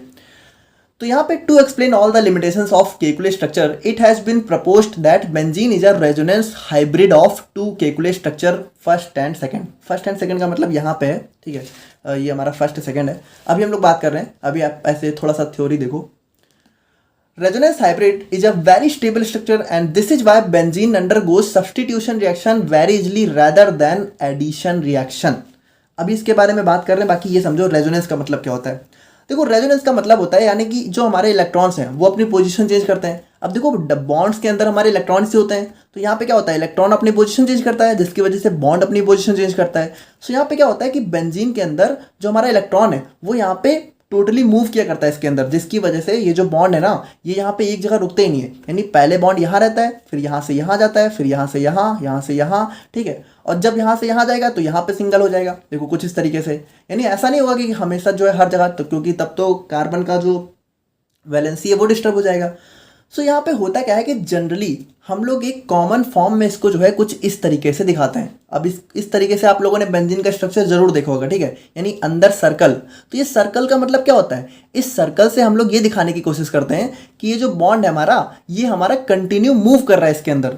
देखो उसको ऐसे समझो ना कि जैसे हमारे छत में पंखा चलता है, तो पंखा चलता है तो पंखे के देखो पंखे के 3 डंडे होते हैं, लेकिन जब वो चलता है तो वो एकदम गोल गोल दिखता है कि नहीं दिखता है। यानी देखो इसका मतलब है पंखा कंटिन्यू चल रहा है। तो यहाँ पे हमारा जो इलेक्ट्रॉन जो हमारे बॉन्ड है वो भी यहाँ पे कंटिन्यू इसके अंदर जो है डिलोकलाइज हो रहे हैं, यानी मूव कर रहे हैं। तो उसको हम लोग कुछ इस तरीके से दिखाते हैं, ठीक है। यानी ये जो बॉन्ड है ये हमारा देखो कुछ इस तरीके से मूव हो रहा है कंटिन्यू। सो समझ गए ना। और बाकी ये तो हमारा केमिकल स्ट्रक्चर है, ठीक है, यानी इसी को हम लोगों ने डिटेल में दिखा दिया। तो ये सारे स्ट्रक्चर होते हैं हमारे बेंजीन के। आई होप कि आप लोग बिल्कुल क्लियर हो गया होगा, ठीक है। और देखो यहाँ पे ये जो ये है ना, इसको हम लोग बोलते हैं रेजोनेंस हाइब्रिड स्ट्रक्चर, ठीक है, रेजोनेंस हाइब्रिड स्ट्रक्चर। सो यहाँ पे देखो ये होता है हमारा यहाँ पे बेंजीन का कुछ इस तरीके से हमें रेजोनेंस देखने को मिलता है। यानी देखो ये सारे हमारे बेंजीन के आइडेंटिकल स्ट्रक्चर हैं और ये हमारा हाइब्रिड हो जाता है। और ये जो हाइब्रिड है अब ये इतना स्टेबल होता है, अब ध्यान से समझना। देखो ये जो डबल बॉन्ड वाले कंपाउंड होते हैं ये काफ़ी अनस्टेबल होते हैं, इसीलिए एडिशन रिएक्शन देते हैं। लेकिन जो हमारा बेंजीन है वो एडिशन रिएक्शन क्यों नहीं दे रहा था? देखो यही तो प्रॉब्लम थी ना कि बेंजीन के अंदर डबल बॉन्ड होते हुए भी ये एडिशन रिएक्शन नहीं दे रहा था। तो ये क्यों नहीं दे रहा था? ये इसलिए नहीं दे रहा था क्योंकि भाई बेंजीन बहुत स्टेबल हो जाता है। ऑल्दो इसके अंदर डबल बॉन्ड है लेकिन ये इतना मूव करते रहते हैं कि ये रुकता ही नहीं है, तो ये बहुत स्टेबल रहता है। और जो स्टेबल कंपाउंड होते हैं वो यहाँ पे एडिशन रिएक्शन की बजाय हमारी सब्स्टिट्यूशन रिएक्शन देते हैं, जो कि बेंजीन भी देता है। और बेंजीन की सब्स्टिट्यूशन रिएक्शन के बारे में हमें काफ़ी डिटेल में पढ़ना है, ठीक है। सो यहाँ पे ये हमारा रीजन निकल के आया। और resonance structure of benzene explain all the facts like unusual stability, यानी जो हमारा बेंजीन था वो इतना स्टेबल क्यों हो गया, ठीक है, इसको भी इसने एक्सप्लेन कर दिया। क्यों स्टेबल है? क्योंकि यहाँ पे रेजोनेंस हाइब्रिड है, ठीक है। और यहाँ पे equality of carbon carbon bond length, और जो हमारे हर कार्बन की जो बॉन्ड लेंथ है वो इक्वल क्यों हो गई? क्योंकि भाई यहाँ पे डबल बॉन्ड कंटिन्यू मूव कर रहा है, तो कंटिन्यू मूव कर रहा है तो हमारे सारे बॉन्ड एक जैसे हो गए, ठीक है। तो यहाँ पे वही बात है कि इसीलिए कार्बन कार्बन की बॉन्ड लेंथ सारी इक्वल हो गई, कितनी 1.4 एंगस्ट्रॉम, ठीक है, या फिर 1.39। फाइनली हम लोग बात करते हैं अपने केमिकल स्ट्रक्चर ऑफ बेंजीन के बारे में। तो देखो केमिकल स्ट्रक्चर कुछ नहीं, बस वही है कि केमिकल स्ट्रक्चर मतलब ये वाला जो हम लोग नॉर्मली जिसमें सारे कार्बन हाइड्रोजन और सारे बॉन्ड को दिखाते हैं। अब इसके अंदर हम लोग यहाँ पे बेंजीन की जो भी केमिकल प्रॉपर्टीज हैं, like all the sigma bonds in benzene lies in the same plane. यानी देखो ये जो बेंजीन के सिग्मा बॉन्ड्स होते हैं ये हमारे एक ही प्लेन में होते हैं, ठीक है, यानी यहाँ पे कोई 3D वाला चक्कर नहीं होता है। और यहाँ पे हमारी जो भी ऑल बॉन्ड एंगल है वो 120 डिग्री होता है। यानी देखो ये बेंजीन के अंदर जितने भी बॉन्ड हैं, जितने भी, जैसे मान लो अगर कार्बन कार्बन की बात करें, देखो ये वाला जो बॉन्ड है, ठीक है, देखो ये वाला जो बॉन्ड है हमारा, अगर इसको देखें तो ये भी हमारा 120 डिग्री। और अगर हम लोग मान लो कार्बन हाइड्रोजन का देखें, यानी ये देखो ये वाला, यानी मान लो ये वाला जो बॉन्ड है हाइड्रोजन और कार्बन का, ये भी हमारा 120 डिग्री, ठीक है। तो ये सारे के सारे बॉन्ड हमारे चाहे ऐसे लो चाहे ऐसे लो चाहे ऐसे लो 120 डिग्री ही आएंगे, ठीक है। तो ये होता है। बाकी हमारे ऑल कार्बन कार्बन की बॉन्ड लेंथ कितनी होती है 1.40 एंगस्ट्रॉम। और जो देखो कार्बन कार्बन के बीच में जितने बॉन्ड हैं उसकी लेंथ कितनी 1.40, और कार्बन हाइड्रोजन की जो बॉन्ड लेंथ है वो कितनी 1.09, ओके। एंड केमिकल फॉर्मूला हमारा C6H6 और मॉलिक्यूलर वेट हमारा 78 ग्राम पर मोल। तो ये सारी हमारी कुछ केमिकल प्रॉपर्टीज होती हैं। तो ये था हमारे यहाँ पे क्वेश्चन नंबर 1 का आंसर। नाउ अब हम लोग यहाँ पे बात करते हैं क्वेश्चन नंबर 2 के बारे में, जिसमें हम लोग बात करेंगे अपने electrophilic substitution reaction of benzene के बारे में। तो देखिए जो हमारा बेंजीन है, तो अभी तक हम लोगों ने देखा है कि हमारा जो बेंजीन है वो हमारा भले हमारा एक डबल बॉन्ड हमें इसके अंदर देखने को मिलते हैं, बट फिर भी हमारा इलेक्ट्रोफिलिक सब्स्टिट्यूशन रिएक्शन देता है। तो कौन कौन सी हमारा रिएक्शन इसके अंदर देखने को मिलती है उसी को हम लोग देखेंगे। बाकी देखिए आप लोग के सिलेबस में 5 रिएक्शन दे रखी हैं, जिसमें से 4 आप लोग के एग्जाम में लगभग कई बार पूछी जा चुकी है। और देखिए हो सकता है सल्फोनेशन भी आप लोगों से जरूर पूछ सकते हैं। तो यहाँ पे हम लोग क्या करेंगे कि हम लोग यहाँ पे इन चारों के साथ साथ अपनी सल्फोनेशन को भी देख ही लेंगे, क्योंकि वो क्वेश्चन भी कई बार आप लोगों से एग्जाम में मतलब अभी तक नहीं पूछा गया, बट चांसेज है कि पूछ सकते हैं, क्योंकि अभी तक ये चारों पूछे गए हैं। तो हम लोग यहाँ पे सल्फोनेशन को भी देख लेंगे, थोड़ा सा छोटा सा पोर्शन रहेगा। तो अब हम लोग यहाँ पे electrophilic substitution reaction of benzene के बारे में बात करते हैं। अब देखो बात करें हम लोग यहाँ पे अपने केमिकल रिएक्शंस ऑफ बेंजीन के बारे में। तो देखो एक चीज़ आप लोग समझो, हम लोगों ने लास्ट वीडियो में ही डिस्कस किया था कि जो हमारा बेंजीन है, ऑल्दो वो एक बहुत ही हाईली अनसैचुरेटेड रिंग होती है, फिर भी वो हमारे यहाँ पे सब्स्टिट्यूशन रिएक्शन के अंडरगो जाती है। यानी बेंजीन के अंदर हमें जो है सब्स्टिट्यूशन रिएक्शन देखने को मिलती है बजाय एडिशन रिएक्शन के। तो सब्स्टिट्यूशन रिएक्शन हमारा होता क्या है, देखो सब्स्टिट्यूशन में भी मोस्टली हमारी रिएक्शंस होती हैं इलेक्ट्रोफिलिक सब्स्टिट्यूशन रिएक्शन। अब चूंकि ये हमारा बेंजीन एक एरोमेटिक कंपाउंड होता है, तो इसको हम लोग यहाँ पे मोस्ट कॉमनली बोलते हैं इलेक्ट्रोफिलिक एरोमेटिक सब्स्टिट्यूशन रिएक्शन। अब देखो यहाँ पे सब्स्टिट्यूशन रिएक्शन में जनरल मैकेनिज्म होता क्या है, जो हमारी बेंजीन रिंग है, ठीक है, उस पर हमारा एक इलेक्ट्रोफाइल अटैक करता है। इलेक्ट्रोफाइल देखो इलेक्ट्रोफाइल का मतलब होता है इलेक्ट्रॉन लवर, ठीक है, यानी जिसके पास इलेक्ट्रॉन की डेफिशिएंसी होती है। तो ये क्या करता है, ये हमारी बेंजीन के पास कह सकते हो अटैक करता है। और यहाँ पे क्या करता है, देखो सब्स्टिट्यूशन का मतलब क्या होता है, सब्स्टिट्यूशन का मतलब होता है किसी चीज़ को सब्स्टिट्यूट कर देना, खुद जाके वहाँ लग जाना, किसी चीज़ को हटा देना। तो ये क्या करता है, ये यहाँ पे हमारे इस हाइड्रोजन को यहाँ से हटा देता है, यानी सब्स्टिट्यूट कर देता है, और खुद इसकी जगह जाके लग जाता है। और ये जो हाइड्रोजन होता है ये हमारा सिंपली अलग हो जाता है, ठीक है। यानी देखो बेंजीन के अंदर हमें जो है सब्स्टिट्यूशन रिएक्शन देखने को मिलती है। यानी यहाँ पे होता क्या है, सिंपली हमारा हाइड्रोजन एक हट जाता है और हमारा जो इलेक्ट्रोफाइल है वो आके लग जाता है। अब देखो आपको पता है कि बेंजीन के जो 6 हाइड्रोजन है वो सारे आइडेंटिकल नेचर के होते हैं। तो ये जो इलेक्ट्रोफाइल है ये हमारा किसी भी हाइड्रोजन को रिप्लेस कर सकता है, समझ रहे हो, यानी यहाँ पे भी लग सकता है, यहाँ पे कहीं भी जहाँ आपका मन हो वहाँ पे आप इसको लगा सकते हो। अच्छा जनरली क्या होता है कि इलेक्ट्रोफाइल के साथ हमारा एक न्यूक्लियोफाइल भी होता है, ठीक है। तो यहाँ पे क्या होता है कि इस H+ के साथ ये हमारा जो Nu- है वो जुड़ जाता है। जैसे मान लो अगर हम लोग यहाँ पे कुछ भी ले सकते हैं, मान लो अगर हमारा न्यूक्लियोफाइल Cl- है तो ये H+ और Cl- मिलके HCl मिलके निकल जाएंगे। देखो अभी हम लोग रिएक्शन देखेंगे तो आप लोग समझ जाओगे। बाकी समझ गए ना, इलेक्ट्रोफिलिक सब्स्टिट्यूशन रिएक्शन में क्या होगा, हमारा कोई इलेक्ट्रोफाइल होगा जो कि हमारे बेंजीन पे अटैक करेगा और यहाँ पे एक हाइड्रोजन को रिमूव करके खुद उसकी जगह आके लग जाएगा, ठीक है। जैसे इसका बहुत ही बेस्ट एग्जांपल हमारा Br2 हो गया, ठीक है। तो Br2 क्या करेगा, हमारा ब्रेक होगा, ठीक है, और यहाँ पे ये हमारा ब्रेक होगा तो ये Br जो भी हमारा पॉजिटिव वाला होगा वो यहाँ पे आके लग जाएगा, और जो हमारा निगेटिव वाला होगा वो हमारा इस H+ के साथ जाके SBr के फॉर्म में निकल जाएगा। तो यहाँ पे कुछ इस तरीके से हमें जो है इलेक्ट्रोफिलिक सब्स्टिट्यूशन रिएक्शन देखने को मिलती है। बेंजीन के अंदर। अब यहाँ पे हम लोग बात करें तो जो हमारी बेंजीन की इलेक्ट्रोफिलिक्स एरोमेटिक सब्स्टिट्यूशन रिएक्शन है वो मेनली 5 टाइप की होती हैं, ठीक है, यानी 5 तरीके की रिएक्शन देखने को मिलती है। एंड ये पांचों बहुत ज़्यादा इंपॉर्टेंट है, हर बार का एक ना एक रिएक्शन आप लोगों को एग्जाम में ज़रूर देखने को मिल जाती है, चाहे 2 नंबर में, चाहे 5 में, या फिर चाहे 7 में। तो इसमें हमारी यहाँ पे 5 टाइप की होती हैं, जिसमें पहला होता है हेलोजिनेशन, दूसरा होता है नाइट्रेशन, थर्ड होता है सल्फोनेशन, फोर्थ होता है हमारे यहाँ पे Friedel Crafts alkylation, and fifth होता है फ्रीडल क्राफ्ट्स एसाइलेशन। अब देखो यहाँ पे आज की वीडियो की अगर हम लोग बात करें तो हम लोग कवर करेंगे अपने हेलोजिनेशन, नाइट्रोशन एंड सल्फोनेशन को। जो हमारी फ्रीडल क्राफ्ट्स एल्काइलेशन और फ्रीडल क्राफ्ट्स एसाइलेशन है, इसको हम लोग नेक्स्ट वीडियो में कवर करेंगे। और देखो एक चीज़ समझो, ये बहुत ईजी है, मतलब इतना ईजी टॉपिक है कि अगर आप लोगों ने किसी एक रिएक्शन को समझ लिया, ठीक है, तो आप लोग बाकी रिएक्शन बहुत आसानी से अपने आप लिख सकते हो, क्योंकि सारा मैकेनिज्म हर रिएक्शन का बिल्कुल सेम ही है, बस आप लोग को थोड़ा सा कंपाउंड चेंज करना है। जैसे कि सबसे पहले हम लोग बात करते हैं अपने हेलोजिनेशन रिएक्शंस के बारे में। अब देखो हेलोजिनेशन, हेलोजिनेशन मतलब हेलोजन्स, ठीक है। अब हेलोजन्स हमारे क्या होते हैं, हेलोजन्स जैसे कि हमारा ब्रोमीन, क्लोरीन, आयोडीन, ठीक है।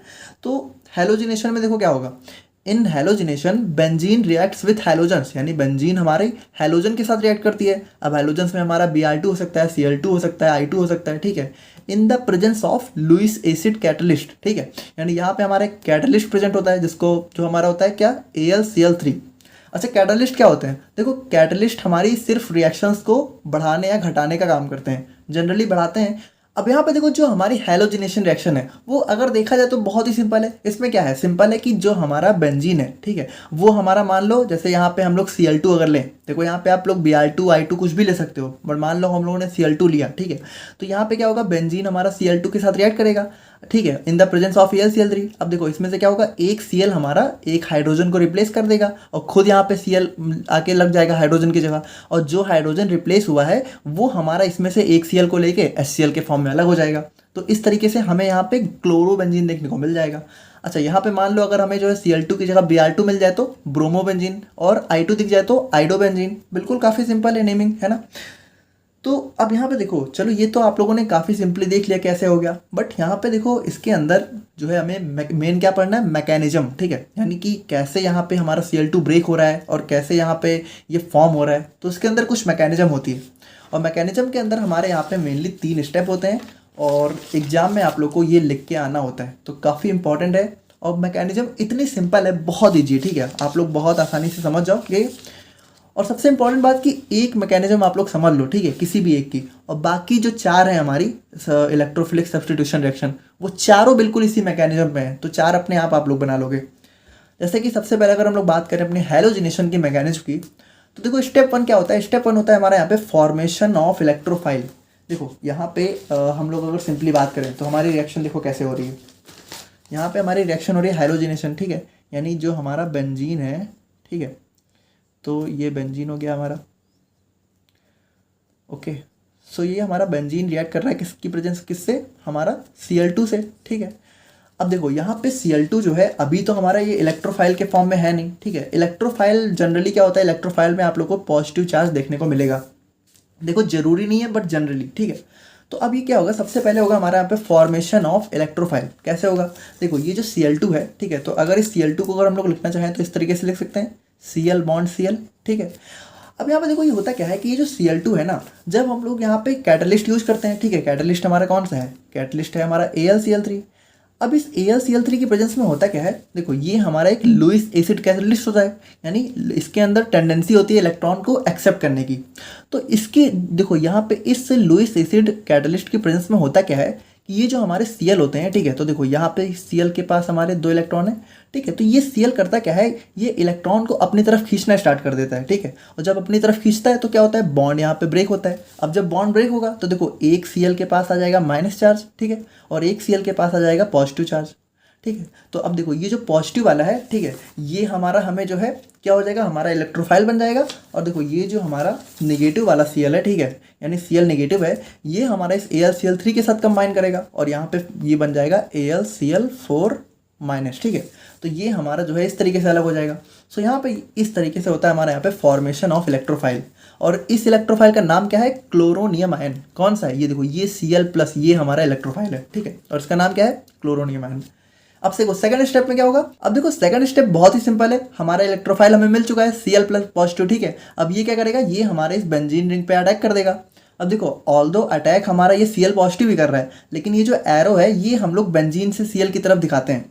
देखो यहाँ पे इस एरो को अटैक के लिए नहीं दिखाया जाता है, बल्कि यहाँ पे इलेक्ट्रॉन ट्रांसफर के लिए दिखाया जाता है, ठीक है। तो आप लोग यहाँ पे इस चीज़ में कंफ्यूज मत होना।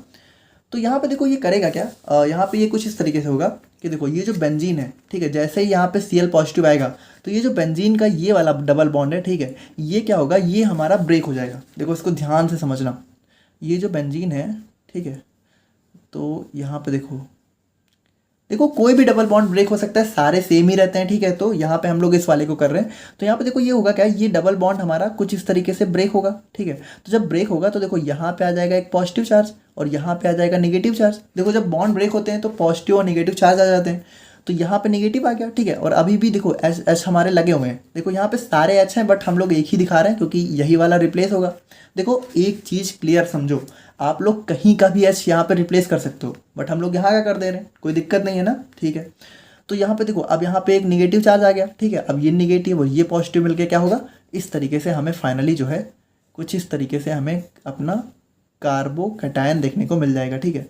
तो यहाँ पे देखो ये H और यहाँ पे ये नेगेटिव पॉजिटिव मिलके यहाँ पे Cl भी आके जुड़ गया, ठीक है। और यहाँ पे आ गया पॉजिटिव चार्ज और ये। अब देखो यहाँ पे क्या हुआ, बेंजीन की यहाँ पे एरोमेटिसिटी यहाँ पे हो चुकी है लॉस्ट, ठीक है। अभी इस पार्टिकुलर स्टेप में देखो ये हमारा इंटरमीडिएट होता है, ठीक है। ये हमारा फाइनल कंपाउंड तो है नहीं, ये हमारा इंटरमीडिएट कंपाउंड है, ठीक है, जिसको हम लोग बोलते हैं कार्बोनियम आयन या फिर कह सकते हो कार्बोकैटायन। देखो अगर ये पॉजिटिव चार्ज है, देखो कार्बोनियम आयन का मतलब यहाँ पे कुछ भी चार्ज हो सकता है। अब चूंकि पॉजिटिव है तो हम लोग नॉर्मली इसको कार्बोकैटायन बोल सकते हैं। अब एक बात बहुत ध्यान से समझना, देखो ये जो हमारा पॉजिटिव चार्ज है ना, ये जो यहाँ पे आया हुआ है, ये करता क्या है, ये हमारा जो है डीलोकलाइज होता रहता है। जैसे हमारा जो हमारा बेंजीन के अंदर डबल बॉन्ड डीलोकलाइज होते हैं, वैसे यहाँ पे ये पॉजिटिव चार्ज भी डीलोकलाइज होता रहता है, ठीक है। यानी देखो सबसे पहले क्या होता है कि ये पॉजिटिव चार्ज यहाँ रहता है, ठीक है। अभी देखो ये पॉजिटिव चार्ज यहाँ है, उसके बाद क्या होता है, ये देखो ये पॉजिटिव चार्ज यहाँ से यहाँ आ जाता है, ठीक है। और जब ये यहाँ से यहाँ आता है, ध्यान से समझना, तो ये वाला बॉन्ड देखो यहाँ से यहाँ चला गया, ठीक है, क्योंकि यहाँ पॉजिटिव चार्ज अगर यहाँ आ रहा है तो बॉन्ड यहाँ चला जाएगा कि ताकि वैलेंसी हमारी डिस्टर्ब ना हो, वरना वैलेंसी डिस्टर्ब हो जाएगी, ठीक है, कार्बन की। और देखो उसके बाद क्या होता है, ये पॉजिटिव चार्ज हमारा यहाँ से यहाँ आ जाता है, और जब ये यहाँ से आता है तो हमारा बॉन्ड फिर से यहाँ से यहाँ आ जाता है। देखो ये बॉन्ड ट्रांसफर क्यों हो रहा है, ताकि हमारा वैलेंसी ना चेंज हो, क्योंकि ये पॉजिटिव चार्ज डीलोकलाइज हो रहा है। अब देखो ये पॉजिटिव चार्ज कभी भी यहाँ नहीं आएगा, ठीक है, सिर्फ यहाँ या फिर यहाँ या फिर यहाँ, इस तरीके से ये मूव करता रहेगा। तो हम लोग यहाँ पे इसको फाइनली जो है एक हाइब्रिड स्ट्रक्चर, देखो जैसे बेंजीन का हाइब्रिड स्ट्रक्चर हम लोग ऐसे दिखाते हैं, देखो लास्ट वीडियो देख के आओ, इसमें हम लोगों ने सारी बातें करी हैं, ऐसे दिखाते हैं। तो इस तरीके से यहाँ इसका भी हम लोग एक हाइब्रिड स्ट्रक्चर इस तरीके से दिखाते हैं। अब देखो यहाँ पे हम लोग इसको सिर्फ यहीं तक रखते हैं, इसको पूरा सर्कल नहीं बनाते हैं, ठीक है। किसी किसी बुक में हमें जो है पूरा सर्कल देखने को मिलता है, वो गलत है, क्योंकि यहाँ पे देखो ये पॉजिटिव चार्ज है, ये हमारा सिर्फ इतने सरफेस पे ही मूव करता है, ठीक है, यहाँ नहीं आएगा। तो इस तरीके से हमें जो है अल्फा कॉम्प्लेक्स देखने को मिल जाता है। इसको हम लोग सिग्मा कॉम्प्लेक्स बोलते हैं, ठीक है। इस हाइब्रिड स्ट्रक्चर को सिग्मा कॉम्प्लेक्स बोलते हैं। यहाँ पे ये होता है हमारे यहाँ पे सेकेंड स्टेप। अब देखो यहाँ पे ये जो हमारा ये वाला स्टेप था, ठीक है, जिसको हम लोगों ने दिखाया है, अब इसको अगर आप लोग चाहो तो दिखाना बहुत अच्छी बात है, बट अगर बिल्कुल मान लो नहीं माने तो इसको आप लोग स्किप भी कर सकते हो, ये एक समझाने का तरीका था।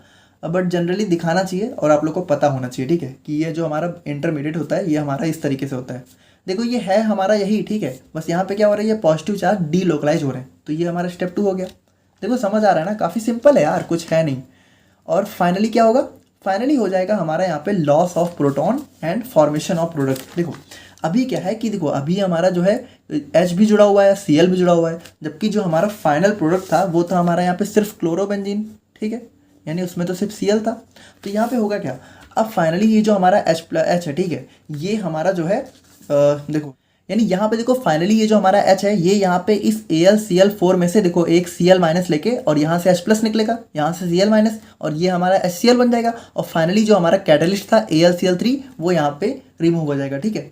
तो देखो ये AlCl4 माइनस कहाँ से आया, देखो ये हमारा फर्स्ट स्टेप में फॉर्म हुआ था। फॉर्मेशन ऑफ इलेक्ट्रोफाइल में क्या हुआ था, जब ये ClCl ब्रेक हुए थे तो एक Cl माइनस इसके साथ जुड़ा था, तो ये AlCl4 माइनस बन गया था। और वही AlCl4 माइनस क्या होता है हमारे थर्ड स्टेप में आता है, ठीक है। और थर्ड स्टेप में क्या होता है, ये जो हमारा हाइड्रोजन इसके साथ अटैच होता है, इस हाइड्रोजन को यहाँ पे रिमूव करता है, ठीक है, बॉन्ड ब्रेक करता है। और जब बॉन्ड ब्रेक होता है तो यहाँ पे फिर से हमारा एक डबल बॉन्ड आ जाता है, पॉजिटिव चार्ज फिर से यहाँ पे डिसअपियर हो जाता है और फाइनली हमें जो है हमारा क्लोरोबेंजीन देखने को मिल जाता है। तो देखो इस तरीके से होती है हमारी मैकेनिज्म। और सेम इसी तरीके से हर जितने भी हमारी इलेक्ट्रोफिलिक सब्स्टिट्यूशन रिएक्शन है उनकी मैकेनिज्म ऐसे ही होती है। यानी फर्स्ट स्टेप हमारा होता है formation of electrophile, second step होता है हमारा यहाँ पे attack of electrophile and third step होता है हमारा यहाँ पे फॉर्मेशन ऑफ प्रोडक्ट। ठीक है, तो इसी तरीके से हमारी सारी की सारी मैकेनिज्म होती हैं और काफ़ी सिंपल थी, आप लोग समझ गए होंगे। और अब हम लोग यहाँ पे जल्दी से अपना जो भी हमारा बाकी नाइट्रेशन और सल्फोनेशन है उसको भी देख लेते हैं। ठीक है, तो ये समझ गए ना, आप लोग कमेंट करके बताना। ठीक है, तो बात करते हैं हम लोग यहाँ पे अपनी सेकंड इलेक्ट्रोफिलिक सब्स्टिट्यूशन रिएक्शन के बारे में, जो कि है हमारी यहाँ पे नाइट्रेशन।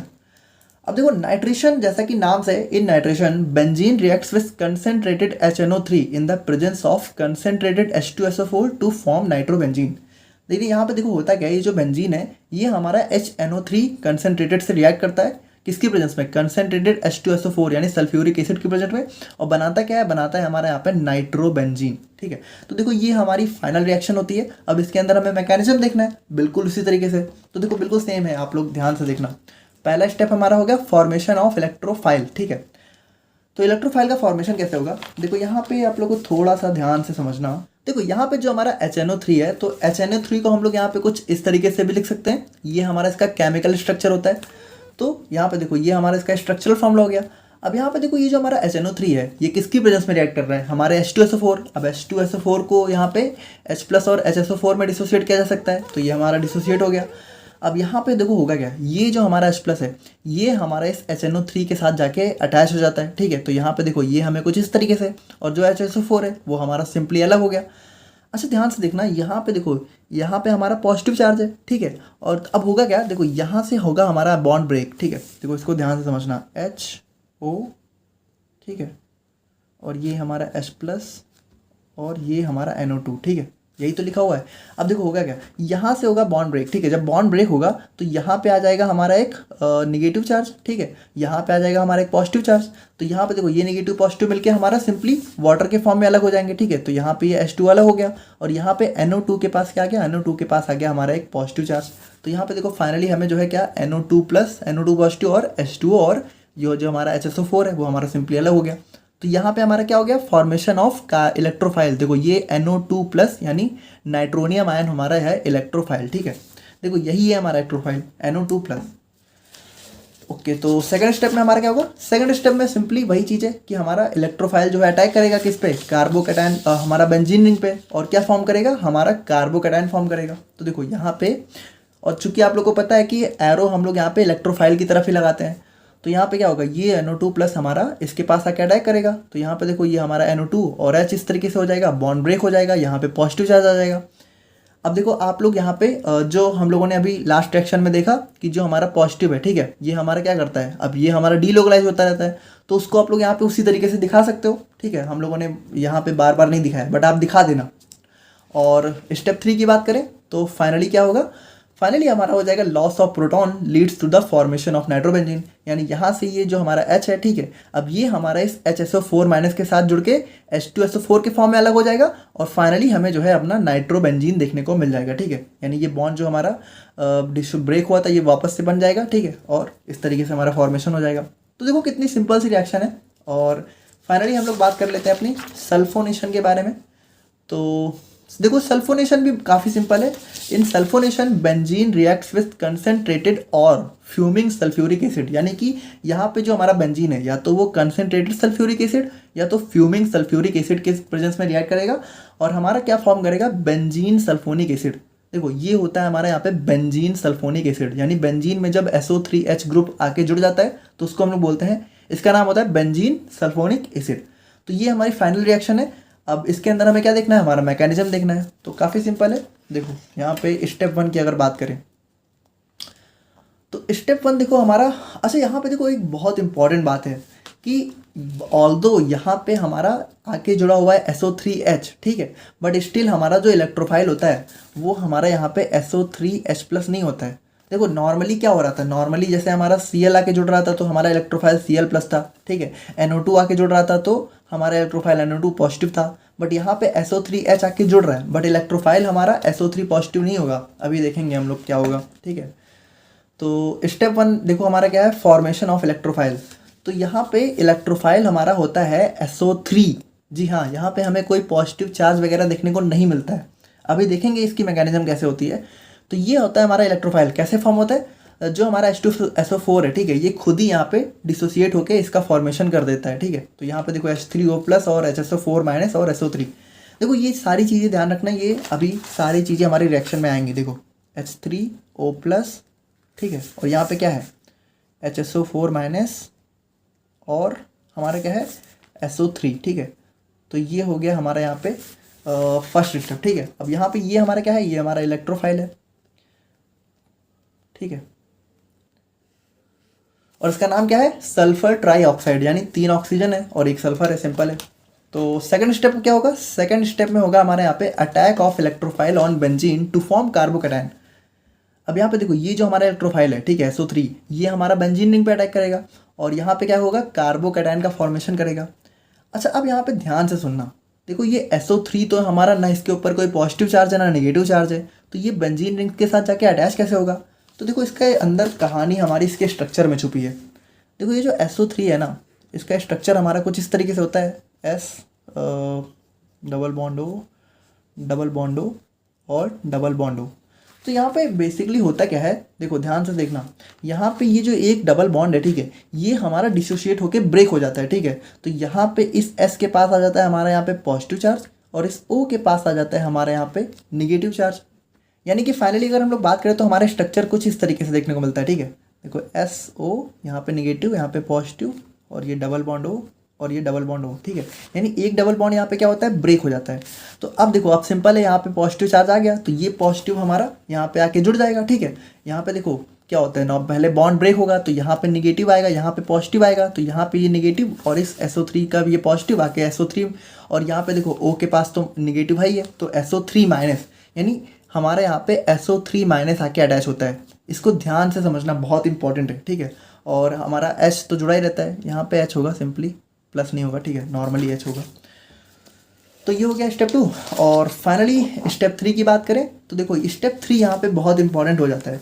देखो अब यहाँ पे loss of proton leads to the formation of benzene sulphonic acid. अब ध्यान से देखना, देखो ये जो हमारा प्रोडक्ट है यहाँ पे हमें कुछ इस तरीके से देखने को मिला था। अब क्या होगा, देखो हमें, देखो एक चीज़ आप लोगों को याद हो तो हम लोगों ने क्या देखा था, जो हमारा फर्स्ट स्टेप था उसमें हमारा क्या क्या बन रहा था, H3O+, HSO4- और SO3। अब देखो ये जो HSO4- है, अब ये क्या करेगा, ये यहाँ पे आके जो है सबसे पहले यहाँ पे रिएक्शन हमारी HSO4- से होगी, जिससे ये हमें हाइड्रोजन ले लेगा, ठीक है, और H2SO4 में कन्वर्ट हो जाएगा। अभी भी देखो यहाँ पे SO3 निगेटिव यहाँ पे अटैच है, ठीक है। तो अब क्या होगा, अब हमारा फाइनली जो है, अब देखो अभी भी हमारे पास क्या बचा हुआ है, हमारा H3O+ बचा हुआ है। तो अब हमारा ये H3O+ आएगा, ठीक है, और यहाँ पे क्या करेगा, यहाँ पे ये जो H3O पॉजिटिव है, यहाँ पे ये हमारा H+ जो है इस SO3 निगेटिव को दे देगा और ये हमारा SO3H में कन्वर्ट हो जाएगा और फाइनली हमारा वाटर जो है रिमूव हो जाएगा। तो इस तरीके से फाइनली हमें जो है बेंजीन सल्फोनिक एसिड देखने को मिलता है। देखो यहाँ पे इंपॉर्टेंट बात क्या थी, यहाँ पे इंपॉर्टेंट बात ये थी कि ये SO3H हमारा डायरेक्टली आके नहीं जुड़ता है, बल्कि सबसे पहले हमारा SO3 निगेटिव होता है, फिर ये H+ हमें जो है H3O+ से देखने को मिलता है, ठीक है, और ये फाइनली हमारा SO3H जो कि बेंजीन सल्फोनिक एसिड में कन्वर्ट हो जाता है। अब देखो बात करें हम लोग यहाँ पे फ्रीडल क्राफ्ट्स एल्काइलेशन के बारे में, तो देखो ये जो फ्रीडल क्राफ्ट्स की जो 2 रिएक्शंस हैं जिसको आज की वीडियो में पढ़ना है, इसको हमारे 2 साइंटिस्ट ने दिया था। एक थे हमारे फ्रेंच केमिस्ट जो कि चार्ल्स फ्रीडल थे, ठीक है, और दूसरे हमारे केमिस्ट थे जेम्स क्राफ्ट। तो इन दोनों ने मिलकर हमारी जो है फ्रीडल क्राफ्ट्स की रिएक्शंस दी थी, जिसमें सबसे पहले हम लोग बात करेंगे अपने फ्रीडल क्राफ्ट्स एल्काइलेशन के बारे में। देखो यहाँ पे बहुत ही सिंपल सी रिएक्शन है। In Friedel Crafts alkylation benzene reacts with alkyl group to form alkyl benzene. देखो बहुत ही सिंपल है। एल्काइल ग्रुप का मतलब यहाँ पे क्या है, एल्काइल ग्रुप का मतलब है यहाँ पे कुछ हमें जो है CH3 या फिर C2H5 यानी हमारा कुछ मेथेन एथेन वगैरह देखने को मिलेगा। तो अगर हम लोग अपने इस एल्काइल ग्रुप का एक एग्जांपल लें तो जैसे हमारा CH3Cl हो गया, ठीक है, मेथाइल क्लोराइड। तो यहाँ पे देखो जब हमारा बेंजीन इस मेथाइल क्लोराइड से रिएक्ट करता है in the presence of AlCl3, ठीक है, ये हमारा कैटलिस्ट होता है, लुईस एसिड कैटलिस्ट। और यहाँ पे फॉर्मेशन किसका होता है, हमारे मेथाइल बेंजीन का। यानी यहाँ पे देखो इसने क्या किया, यहाँ से देखो, यहाँ से हमारा CH3 ब्रेक हुआ तो CH3 इस H की जगह आके लग गया, और ये H क्या हुआ, ये H यहाँ पे सब्सटीट्यूट होके इस Cl के साथ कंबाइन करके हमारा HCl के फॉर्म में अलग हो गया। तो कितनी सिंपल सी रिएक्शन है। बाकी हम लोग जनरली इसके मैकेनिज्म की बात करें तो देखो काफ़ी सिंपल सा इसका मैकेनिज्म है। सबसे पहले हमारा बिल्कुल वही है कि हमारा फॉर्मेशन ऑफ इलेक्ट्रोफाइल। तो देखो यहाँ पे सबसे पहले क्या होगा, ये जो हमारा CH3Cl है ये हमारा रिएक्ट करेगा हमारे कैटलिस्ट से AlCl3 से, और हमारा फॉर्मेशन हो जाएगा CH3+। अच्छा यहाँ पे देखो हो कैसे रहा है, थोड़ा ध्यान से समझना। देखो ये जो CH3Cl है, ठीक है, CH3Cl, ठीक है, ये हमारा रिएक्ट कर रहा है किससे, AlCl3 से। अब देखो AlCl3 ना हमारा एक लुईस एसिड है, तो इसके अंदर क्या है, इलेक्ट्रॉन को एक्सेप्ट करने की टेंडेंसी है।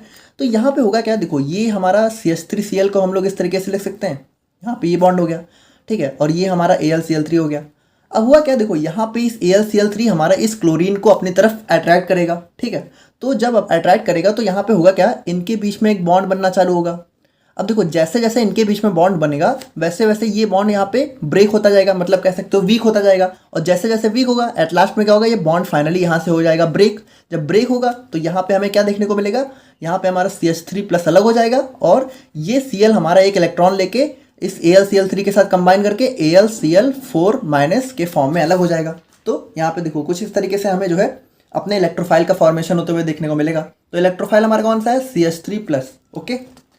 एंड सेकंड स्टेप में हमारा क्या होगा, सेकंड स्टेप बहुत ही सिंपल है, attack of electrophile to form carbocation intermediate. यानी अब ये जो CH3+ है ये हमारा इस बेंजीन रिंग पे अटैक करेगा, ठीक है, और जैसे ही अटैक करेगा होगा क्या, यहाँ पे ये जाके इससे जुड़ जाएगा और ये बॉन्ड यहाँ पे ब्रेक हो जाएंगे। जब बॉन्ड ब्रेक होगा तो यहाँ पे एक पॉजिटिव चार्ज आ जाएगा, और उसके बाद आप लोग को पता है ये पॉजिटिव चार्ज हमारा क्या करता है, रेजोनेंस शो करता है, यानी ये यहाँ पे डीलोकलाइज होना चालू कर देता है। तो यहाँ पे देखो वो वाला स्टेप हम लोगों ने सबसे पहली रिएक्शन में आप लोग को दिखा दिया है, तो आप चाहो तो उसको हर रिएक्शन में दिखा सकते हो। हम लोगों ने हर में नहीं दिखाया, बट आप दिखा देना, अच्छा रहेगा, ठीक है, अगर दिखा दोगे तो। और फिर हम लोग बात करें अपने फाइनली स्टेप नंबर 3 की। तो स्टेप नंबर 3 बिल्कुल सिंपल है, हमारा लॉस ऑफ प्रोटॉन हो जाएगा leads to the formation of our product, और प्रोडक्ट हमारा क्या है, मेथाइल बेंजीन। यानी अब देखो यहाँ पे क्या होगा, ये जो हाइड्रोजन है, ठीक है, ये हमारा यहाँ से ब्रेक होगा, ठीक है, यानी AlCl4 हमारे इस हाइड्रोजन पर अटैक करेगा और ये हाइड्रोजन को अपने साथ ले लेगा, ठीक है। तो हाइड्रोजन जब अपने साथ लेगा तो यहाँ पे ये HCl के फॉर्म में अलग हो जाएगा, और देखो AlCl4 में 4 निगेटिव में से Cl निगेटिव गया, ठीक है, तो अब बचा AlCl3। देखो ये जो हमारा कैटलिस्ट है ये हमारा फाइनली अलग हो जाता है, ठीक है, कैटलिस्ट रिएक्शन में इन्वॉल्व नहीं होता है। और यहाँ पे फिर क्या होता है कि हमारे यहाँ पे जो हाइड्रोजन है वो यहाँ से रिमूव हो जाएगा, ठीक है, और हमारा बॉन्ड फॉर्मेशन हो जाएगा, और फाइनली हमें अपना प्रोडक्ट देखने को मिल जाएगा। यही तो है हमारा मेथाइल बेंजीन, सिंपल है, काफ़ी सिंपल सी रिएक्शन है। और अब हम लोग यहाँ पे बात करते हैं अपने सेकेंड टाइप की रिएक्शन की, जो कि हमारे यहाँ पे फ्रीडल क्राफ्ट्स एसाइलेशन। सो यहाँ पे देखो एल्काइलेशन में बेंजीन हमारा एल्काइल ग्रुप से रिएक्ट कर रहा था, और एसाइलेशन में हमारा बेंजीन किससे रिएक्ट करेगा, हमारे एसाइल ग्रुप से। और फॉर्मेशन किसका होगा, फॉर्मेशन होगा हमारे यहाँ पे एरोमेटिक कीटोन्स का, जिसको हम लोग मोस्ट कॉमनली एसिटोफिनोन के नाम से जानते हैं। यानी देखो ये वाला जो हमारा कंपाउंड है इसको हम लोग बोलते हैं एसिटोफिनोन, जो कि हमारा प्रोडक्ट होता है, और रिएक्शन ये भी हमारी AlCl3 की प्रेजेंस में ही होती है। सो यहाँ पे देखो ये जो हमारा बेंजीन है ये हमारा रिएक्ट करेगा हमारे एसाइल ग्रुप से, ठीक है, ये हमारा होता है एसाइल ग्रुप CH3C+Cl, ठीक है, एसिटाइल क्लोराइड। तो यहाँ पे इससे रिएक्ट किया और यहाँ पे हमारा जो है इस तरीके से प्रोडक्ट फॉर्मेशन हो गया, ठीक है। देखो यहाँ से बॉन्ड ब्रेक हुआ, ये Cl हमारा इसके साथ चला गया, AlCl4- हो गया, ठीक है, और फिर यहाँ से ये हमें इलेक्ट्रोफाइल। तो चलो इसकी मैकेनिज्म हम लोग देखते हैं। तो मैकेनिज्म की बात करें तो देखो यहाँ पे एक चीज़ आप लोगों ने अगर एक चीज़ नोटिस की हो तो आप लोगों ने देखा होगा कि मैकेनिज्म में स्टेप हमारे सारे सेम ही हैं हर पांचों रिएक्शन के, ठीक है। सबसे पहला स्टेप क्या है, फॉर्मेशन ऑफ इलेक्ट्रोफाइल। अब इलेक्ट्रोफाइल यहाँ पे हर रिएक्शन में थोड़ा अलग रहता है। जैसे यहाँ पे हमारा इलेक्ट्रोफाइल है एसाइलियम आयन, ठीक है, तो कैसे होगा, देखो ये जो CH3C+Cl है ये हमारा AlCl3 से रिएक्ट करेगा, यहाँ पे बॉन्ड ब्रेक होगा, ये Cl हमारा इसके साथ आएगा, AlCl4- में कन्वर्ट हो जाएगा, और यहाँ पे हमें CH3COO+ यानी पॉजिटिव चार्ज देखने को मिल जाएगा। अब क्या होगा, बहुत ही सिंपल है, अटैक ऑफ इलेक्ट्रोफाइल। यानी यहाँ पे ये जो हमारा एसाइलियम आयन है ये हमारे बेंजीन रिंग पे अटैक करेगा। जब अटैक करेगा तो क्या होगा, यहाँ पे एक पॉजिटिव चार्ज आ जाएगा, सॉरी यहाँ पे ये जाके इससे जुड़ जाएगा, ठीक है, और यहाँ पे एक पॉजिटिव चार्ज आ जाएगा बेंजीन पे, और ये हमारा क्या होगा, ये हमारा डीलोकलाइज होना चालू हो जाएगा। तो वो आप लोग दिखा सकते हो रेजोनेंस से। और फाइनली हमारा क्या होगा, फाइनली थर्ड स्टेप में जो हमारा बेंजीन है वहाँ से लॉस ऑफ प्रोटॉन, यानी ये H जो हमारा हाइड्रोजन है, ठीक है, H प्लस ये हमारा रिमूव हो जाएगा, ठीक है, और यहाँ पे ये H प्लस हमारे इस Cl माइनस के लेके HCl में कन्वर्ट हो जाएगा, फिर हमें AlCl3 देखने को मिल जाएगा और फाइनली हमारा प्रोडक्ट बन जाएगा जिसको हम लोग बोलते हैं एसीटोफिनोन, ठीक है। तो ये हो गया हमारा फाइनल प्रोडक्ट। तो ये तो हमारे यहाँ पे electrophilic substitution reactions of benzene. Now अब हम लोग यहाँ पे बात करते हैं अपने नेक्स्ट क्वेश्चन के बारे में, जो कि हमारा हो जाता है effect of substituents on reactivity and orientation of benzene. तो यहाँ पे देखिए, जब भी हमारा कोई सब्स्टिट्यूएंट बेंजीन के साथ अटैच होता है तो वो किस तरीके से हमारे बेंजीन की रिएक्टिविटी को बढ़ा देता है या फिर कम कर देता है, या फिर किस तरीके से उसके ओरिएंटेशन को चेंज कर देता है, यानी कि जो नेक्स्ट हमारा ग्रुप आके जुड़ेगा वो किस पोजीशन पे आके जुड़ेगा। तो वो सारी चीज़ें हम लोग यहाँ पे इस क्वेश्चन के आंसर में देखने वाले हैं। तो बात करते हैं हम लोग यहाँ पे इस क्वेश्चन के आंसर के बारे में।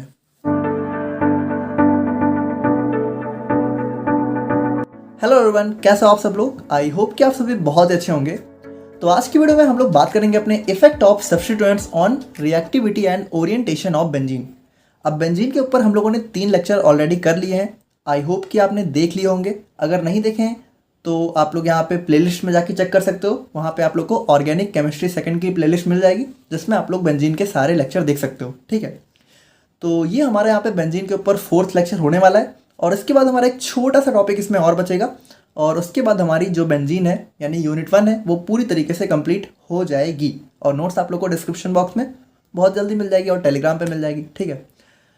तो यहाँ पे देखो, आज के वीडियो की अगर हम लोग बात करें तो हमें पढ़ना क्या है। हमें बेसिकली ये पढ़ना है कि ये जो हमारा बेंजीन रिंग होता है, अगर इसके ऊपर हमारा कोई सब्स्टिट्यूएंट्स यानी कि कोई भी ग्रुप आके जब अटैच होता है तो वहाँ पे जो बेंजीन की रिएक्टिविटी है वो किस तरीके से चेंज होती है। यानी कि जो बेंजीन है या तो हो सकता है वो ज़्यादा रिएक्टिव हो जाएगा या तो कम रिएक्टिव हो जाएगा।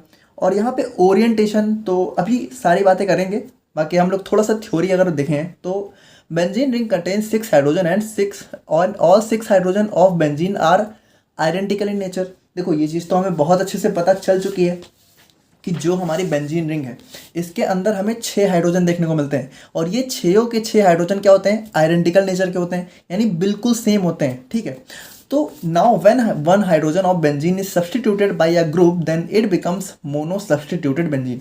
अब देखो, जब यहाँ पे कोई एक ग्रुप यहाँ पे आता है और इस हाइड्रोजन को रिमूव करके, ठीक है, खुद उसकी जगह आ जाता है, तो हम लोग उस बेंजीन को बोलते हैं mono substituted benzene.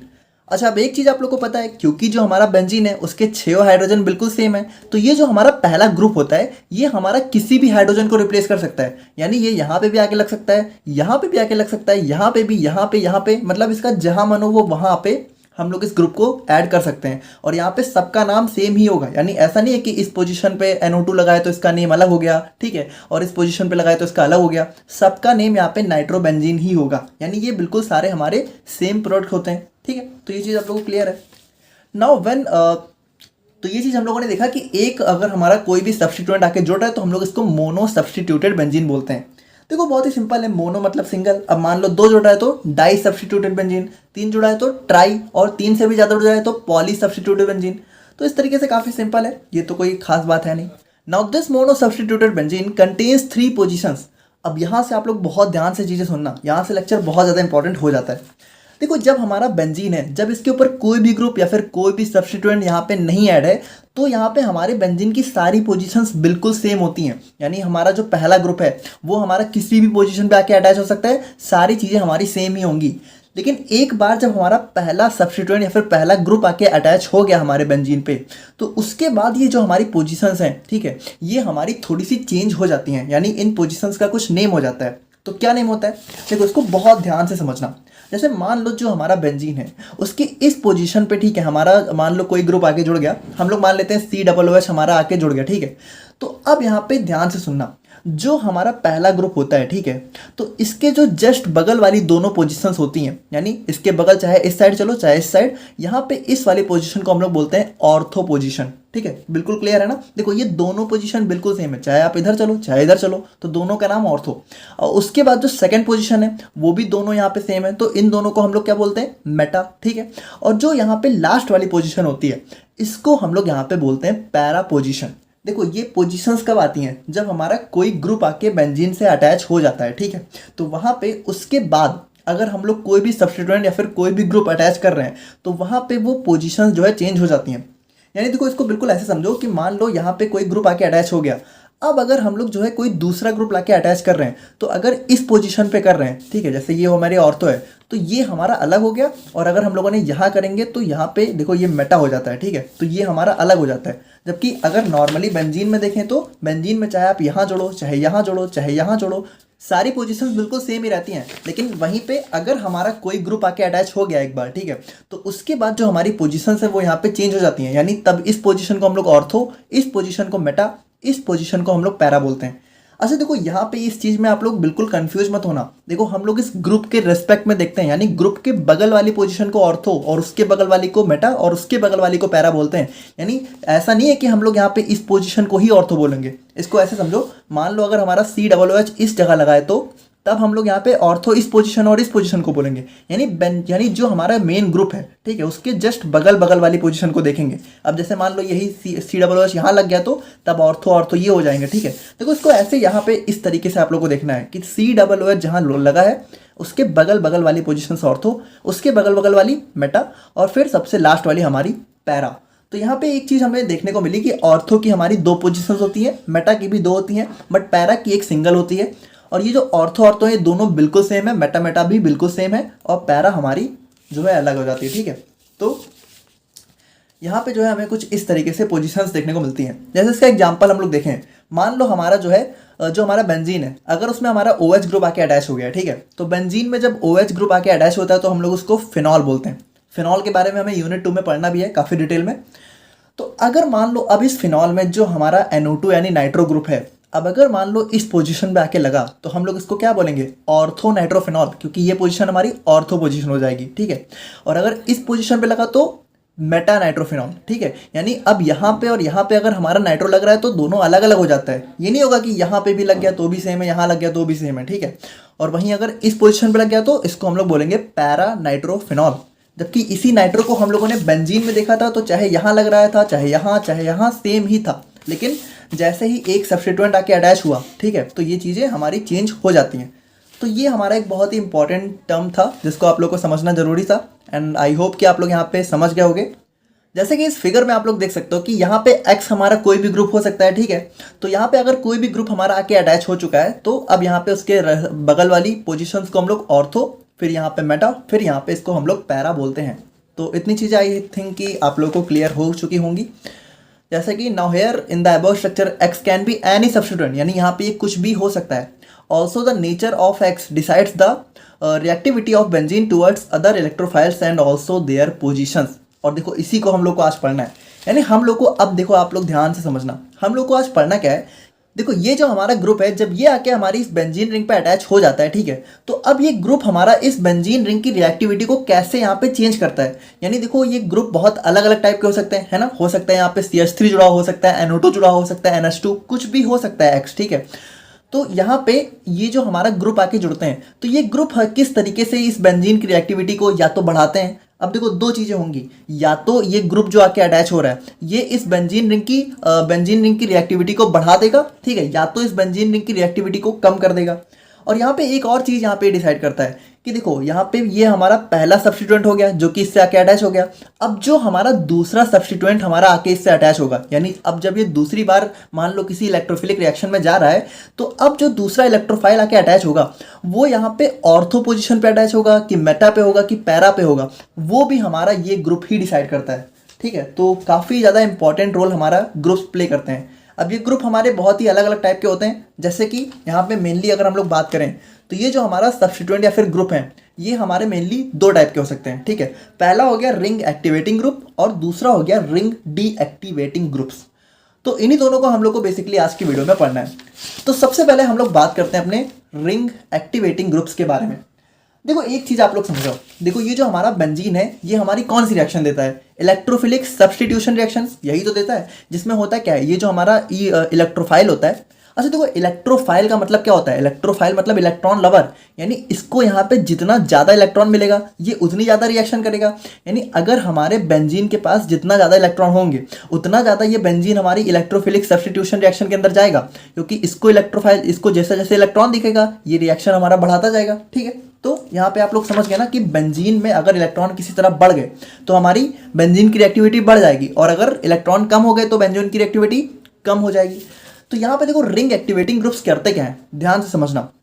Groups that increases the reactivity of benzene towards electrophilic substitution reaction are known as ring activating groups. यानी ऐसे ग्रुप्स जो कि हमारे इस बेंजीन रिंग पे अटैच होने के बाद इस बेंजीन रिंग की रिएक्टिविटी को हमारे इलेक्ट्रोफिलिक सब्स्टिट्यूशन रिएक्शन की तरफ अगर बढ़ा देते हैं तो उस ग्रुप को हम लोग बोलते हैं रिंग एक्टिवेटिंग ग्रुप। देखो इसका नाम ही है रिंग एक्टिवेटिंग, यानी ये हमारी क्या करता है, ये हमारी बेंजीन रिंग को एक्टिवेट कर देता है। किसकी तरफ? अब देखो रिंग हमारी एक्टिवेट हो रही है तो बेंजीन जो रिएक्शन देगा उसी की तरफ तो बढ़ेगी। और बेंजीन हमारी कौन सी रिएक्शन देता है? सब्स्टिट्यूशन रिएक्शन, क्योंकि एडिशन रिएक्शन जनरली बेंजीन देता नहीं है, बहुत हार्डली किसी तरह दे सकता है। तो वही चीज़ है, ठीक है। These groups increases the electron density on benzene ring. अच्छा कैसे बढ़ाता है? चलो बढ़ा तो देता है, पर कैसे बढ़ाता है? ये करता क्या है, मतलब यहाँ पे हम लोग देखेंगे अभी कैसे मैकेनिज्म होता है, सब देखेंगे। अभी आप लोग बस ध्यान से समझो कि यहाँ पे मान लो कोई हमारा ग्रुप होगा, ठीक है, जो कि इस हाइड्रोजन की जगह आके लग गया पहले। अब देखो ये जो हमारा ग्रुप है ये करेगा क्या, ये हमारा इसके अंदर कुछ ऐसा करेगा, ठीक है, कि ये जो हमारी बेंजीन रिंग है ना, इसके अंदर हमारे इलेक्ट्रॉन की डेंसिटी बढ़ जाएगी। यानी यहाँ पे कुछ इस तरह का होगा कि यहाँ पे इसने मान लो इलेक्ट्रॉन को यहाँ बढ़ा दिया, यहाँ बढ़ा दिया, यहाँ बढ़ा दिया, कुछ इस तरीके से हमारे ये इलेक्ट्रॉन को बढ़ा देगा। अच्छा कैसे बढ़ा देगा अभी हम लोग देखेंगे, परेशान मत हो, बट इतना समझो कि ये करेगा क्या, बढ़ा देगा। अब जैसे ही हमारी बेंजीन रिंग के अंदर इलेक्ट्रॉन डेंसिटी बढ़ेगी तो भाई ये जो हमारा इलेक्ट्रोफाइल है इसको क्या चाहिए, इसको इलेक्ट्रॉन ही तो चाहिए। जैसे इसको इलेक्ट्रॉन दिखना चालू होगा वैसे क्या होगा, ये हमारा बेंजीन रिंग के ऊपर अटैक करना चालू कर देगा। और जितना ज़्यादा ये अटैक करेगा उतना ज़्यादा हमारा बेंजीन रिएक्टिव हो जाएगा, ठीक है, यानी उसकी रिएक्टिविटी बढ़ जाएगी। तो काफ़ी सिंपल सा यहाँ पे लॉजिक होता है, ठीक है। These groups increases the electron density on benzene ring, वही बात है। They are also known as ortho para directing groups. अब देखो इस लाइन का मतलब क्या है अभी हम लोग देखेंगे, बहुत इंपॉर्टेंट मतलब है। बाकी आप लोग परेशान मत हो, अभी हम लोग देख रहे हैं, ठीक है। अब यहाँ पे देखो इस ग्रुप को भी हम लोग फर्दर जो है 3 टाइप में क्लासीफाई कर सकते हैं। जैसे पहला हो गया स्ट्रांगली एक्टिवेटिंग। जैसे देखो सिंपल सी बात है कि ये हमारे रिंग को एक्टिवेट करते हैं। अब अगर बहुत ज़्यादा कर रहा है तो स्ट्रांगली हो गया, थोड़ा सा मीडियम लेवल पे कर रहा है तो मॉडरेटली हो गया, और बहुत कम लेवल पे कर रहा है तो वीकली हो गया।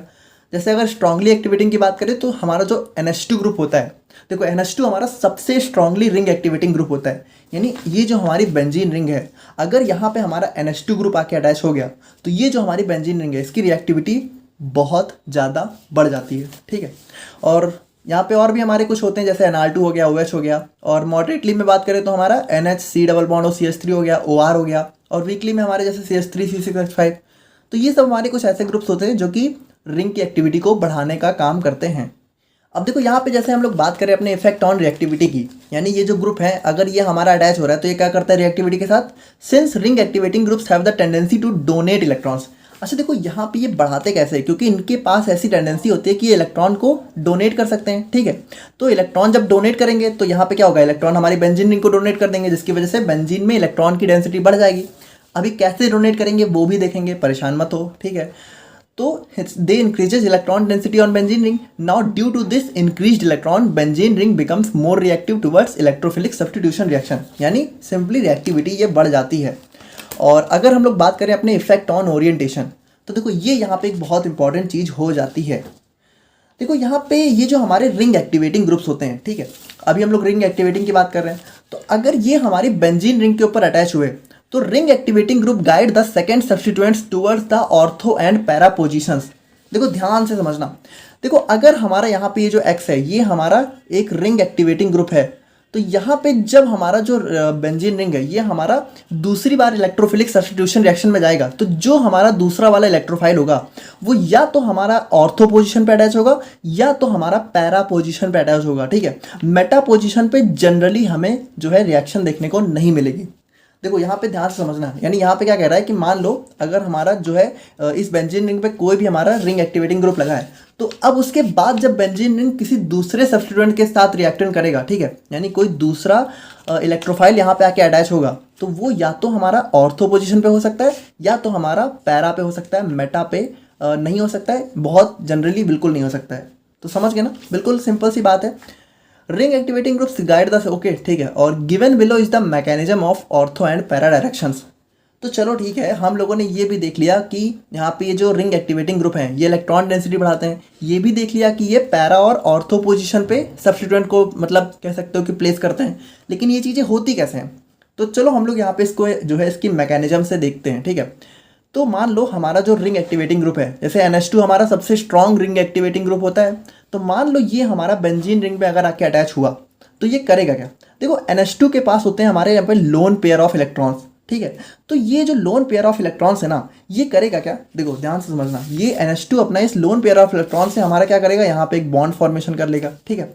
अच्छा देखो, जब यहाँ पे हमारा बॉन्ड बन जाएगा, ठीक है, डबल बॉन्ड, तो अब यहाँ पे अगर हम लोग इस पोजीशन पे कार्बन की वैलेंसी देखें तो यहाँ पे देखो कार्बन ने कितने बॉन्ड बना लिए, दो यहाँ एक यहाँ, तो यहाँ पे तो भाई कार्बन के टोटल 5 बॉन्ड हो गए। ऐसा तो हो नहीं सकता, यानी अगर यहाँ पे ये जो लोन पेयर है इसने यहाँ पे आके बॉन्ड बना लिया तो ये जो बॉन्ड है इसको यहाँ पे ब्रेक होना पड़ेगा। तो बिल्कुल सिंपल सी बात है, यहाँ पे होगा क्या, जैसे ही ये लोन पेयर यहाँ पे बॉन्ड बनाएगा तो ये बॉन्ड जो है ये वाला, ये हमारा ब्रेक हो जाएगा और यहाँ पे हमें जो है लोन पेयर के साथ देखने को मिल जाएगा।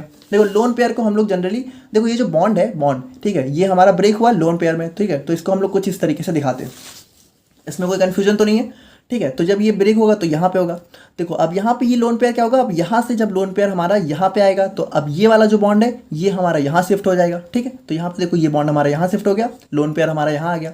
देखो ये बॉन्ड क्यों शिफ्ट हो रहे हैं, ताकि कार्बन की वैलेंसी ना डिस्टर्ब हो, ठीक है।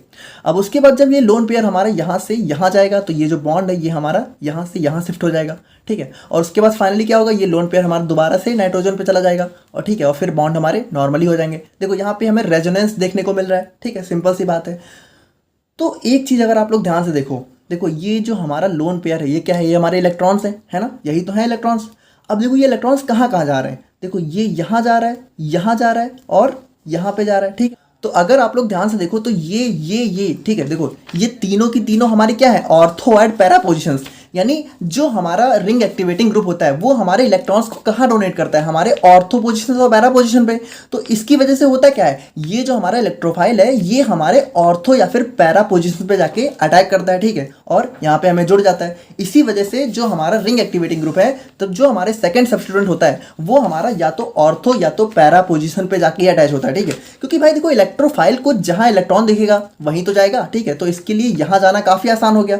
तो यहाँ पे ये जो है हमें जो है ऑर्थो एंड पैरा पोजिशंस पे देखने को मिलता है। और एक चीज़ बिल्कुल सिंपल है कि भाई देखो इसने इलेक्ट्रॉन डेंसिटी तो बढ़ा ही दी, यानी देखो यहाँ पे इसने NH2 ने क्या किया, इलेक्ट्रॉन को बेंजीन रिंग के ऊपर बढ़ा दिया ना, यहाँ पे देखो इलेक्ट्रॉन आ गया तो उसकी वजह से रिएक्टिविटी बढ़ गई। तो यहाँ से हमें दोनों चीज़ें समझ में आ गई, ठीक है, कि हमारा रिएक्टिविटी कैसे बढ़ी और ओरिएंटेशन पे इफेक्ट कैसे पड़ा। तो दोनों चीज़ें समझ गए ना, तो काफ़ी सिंपल सी बात थी। अब हम लोग यहाँ पे बात करते हैं अपने रिंग डीएक्टिवेटिंग ग्रुप्स के बारे में। तो देखो ये काफ़ी सिंपल है, रिंग डीएक्टिवेटिंग ग्रुप ये करेगा क्या, देखो जैसा इसका नाम है, यानी यहाँ पे अगर हमारा जो ग्रुप है अगर वो हमारा बेंजीन रिंग पे आके अटैच हुआ तो ये हमारी बेंजीन रिंग की रिएक्टिविटी को कम कर देगा, ठीक है, यानी डीएक्टिवेट कर देगा रिंग की रिएक्टिविटी को टुवर्ड्स इलेक्ट्रोफिलिक सब्स्टिट्यूशन रिएक्शन। देखो वही चीज़ लिखी हुई है। Now these groups decreases the electron density on benzene ring.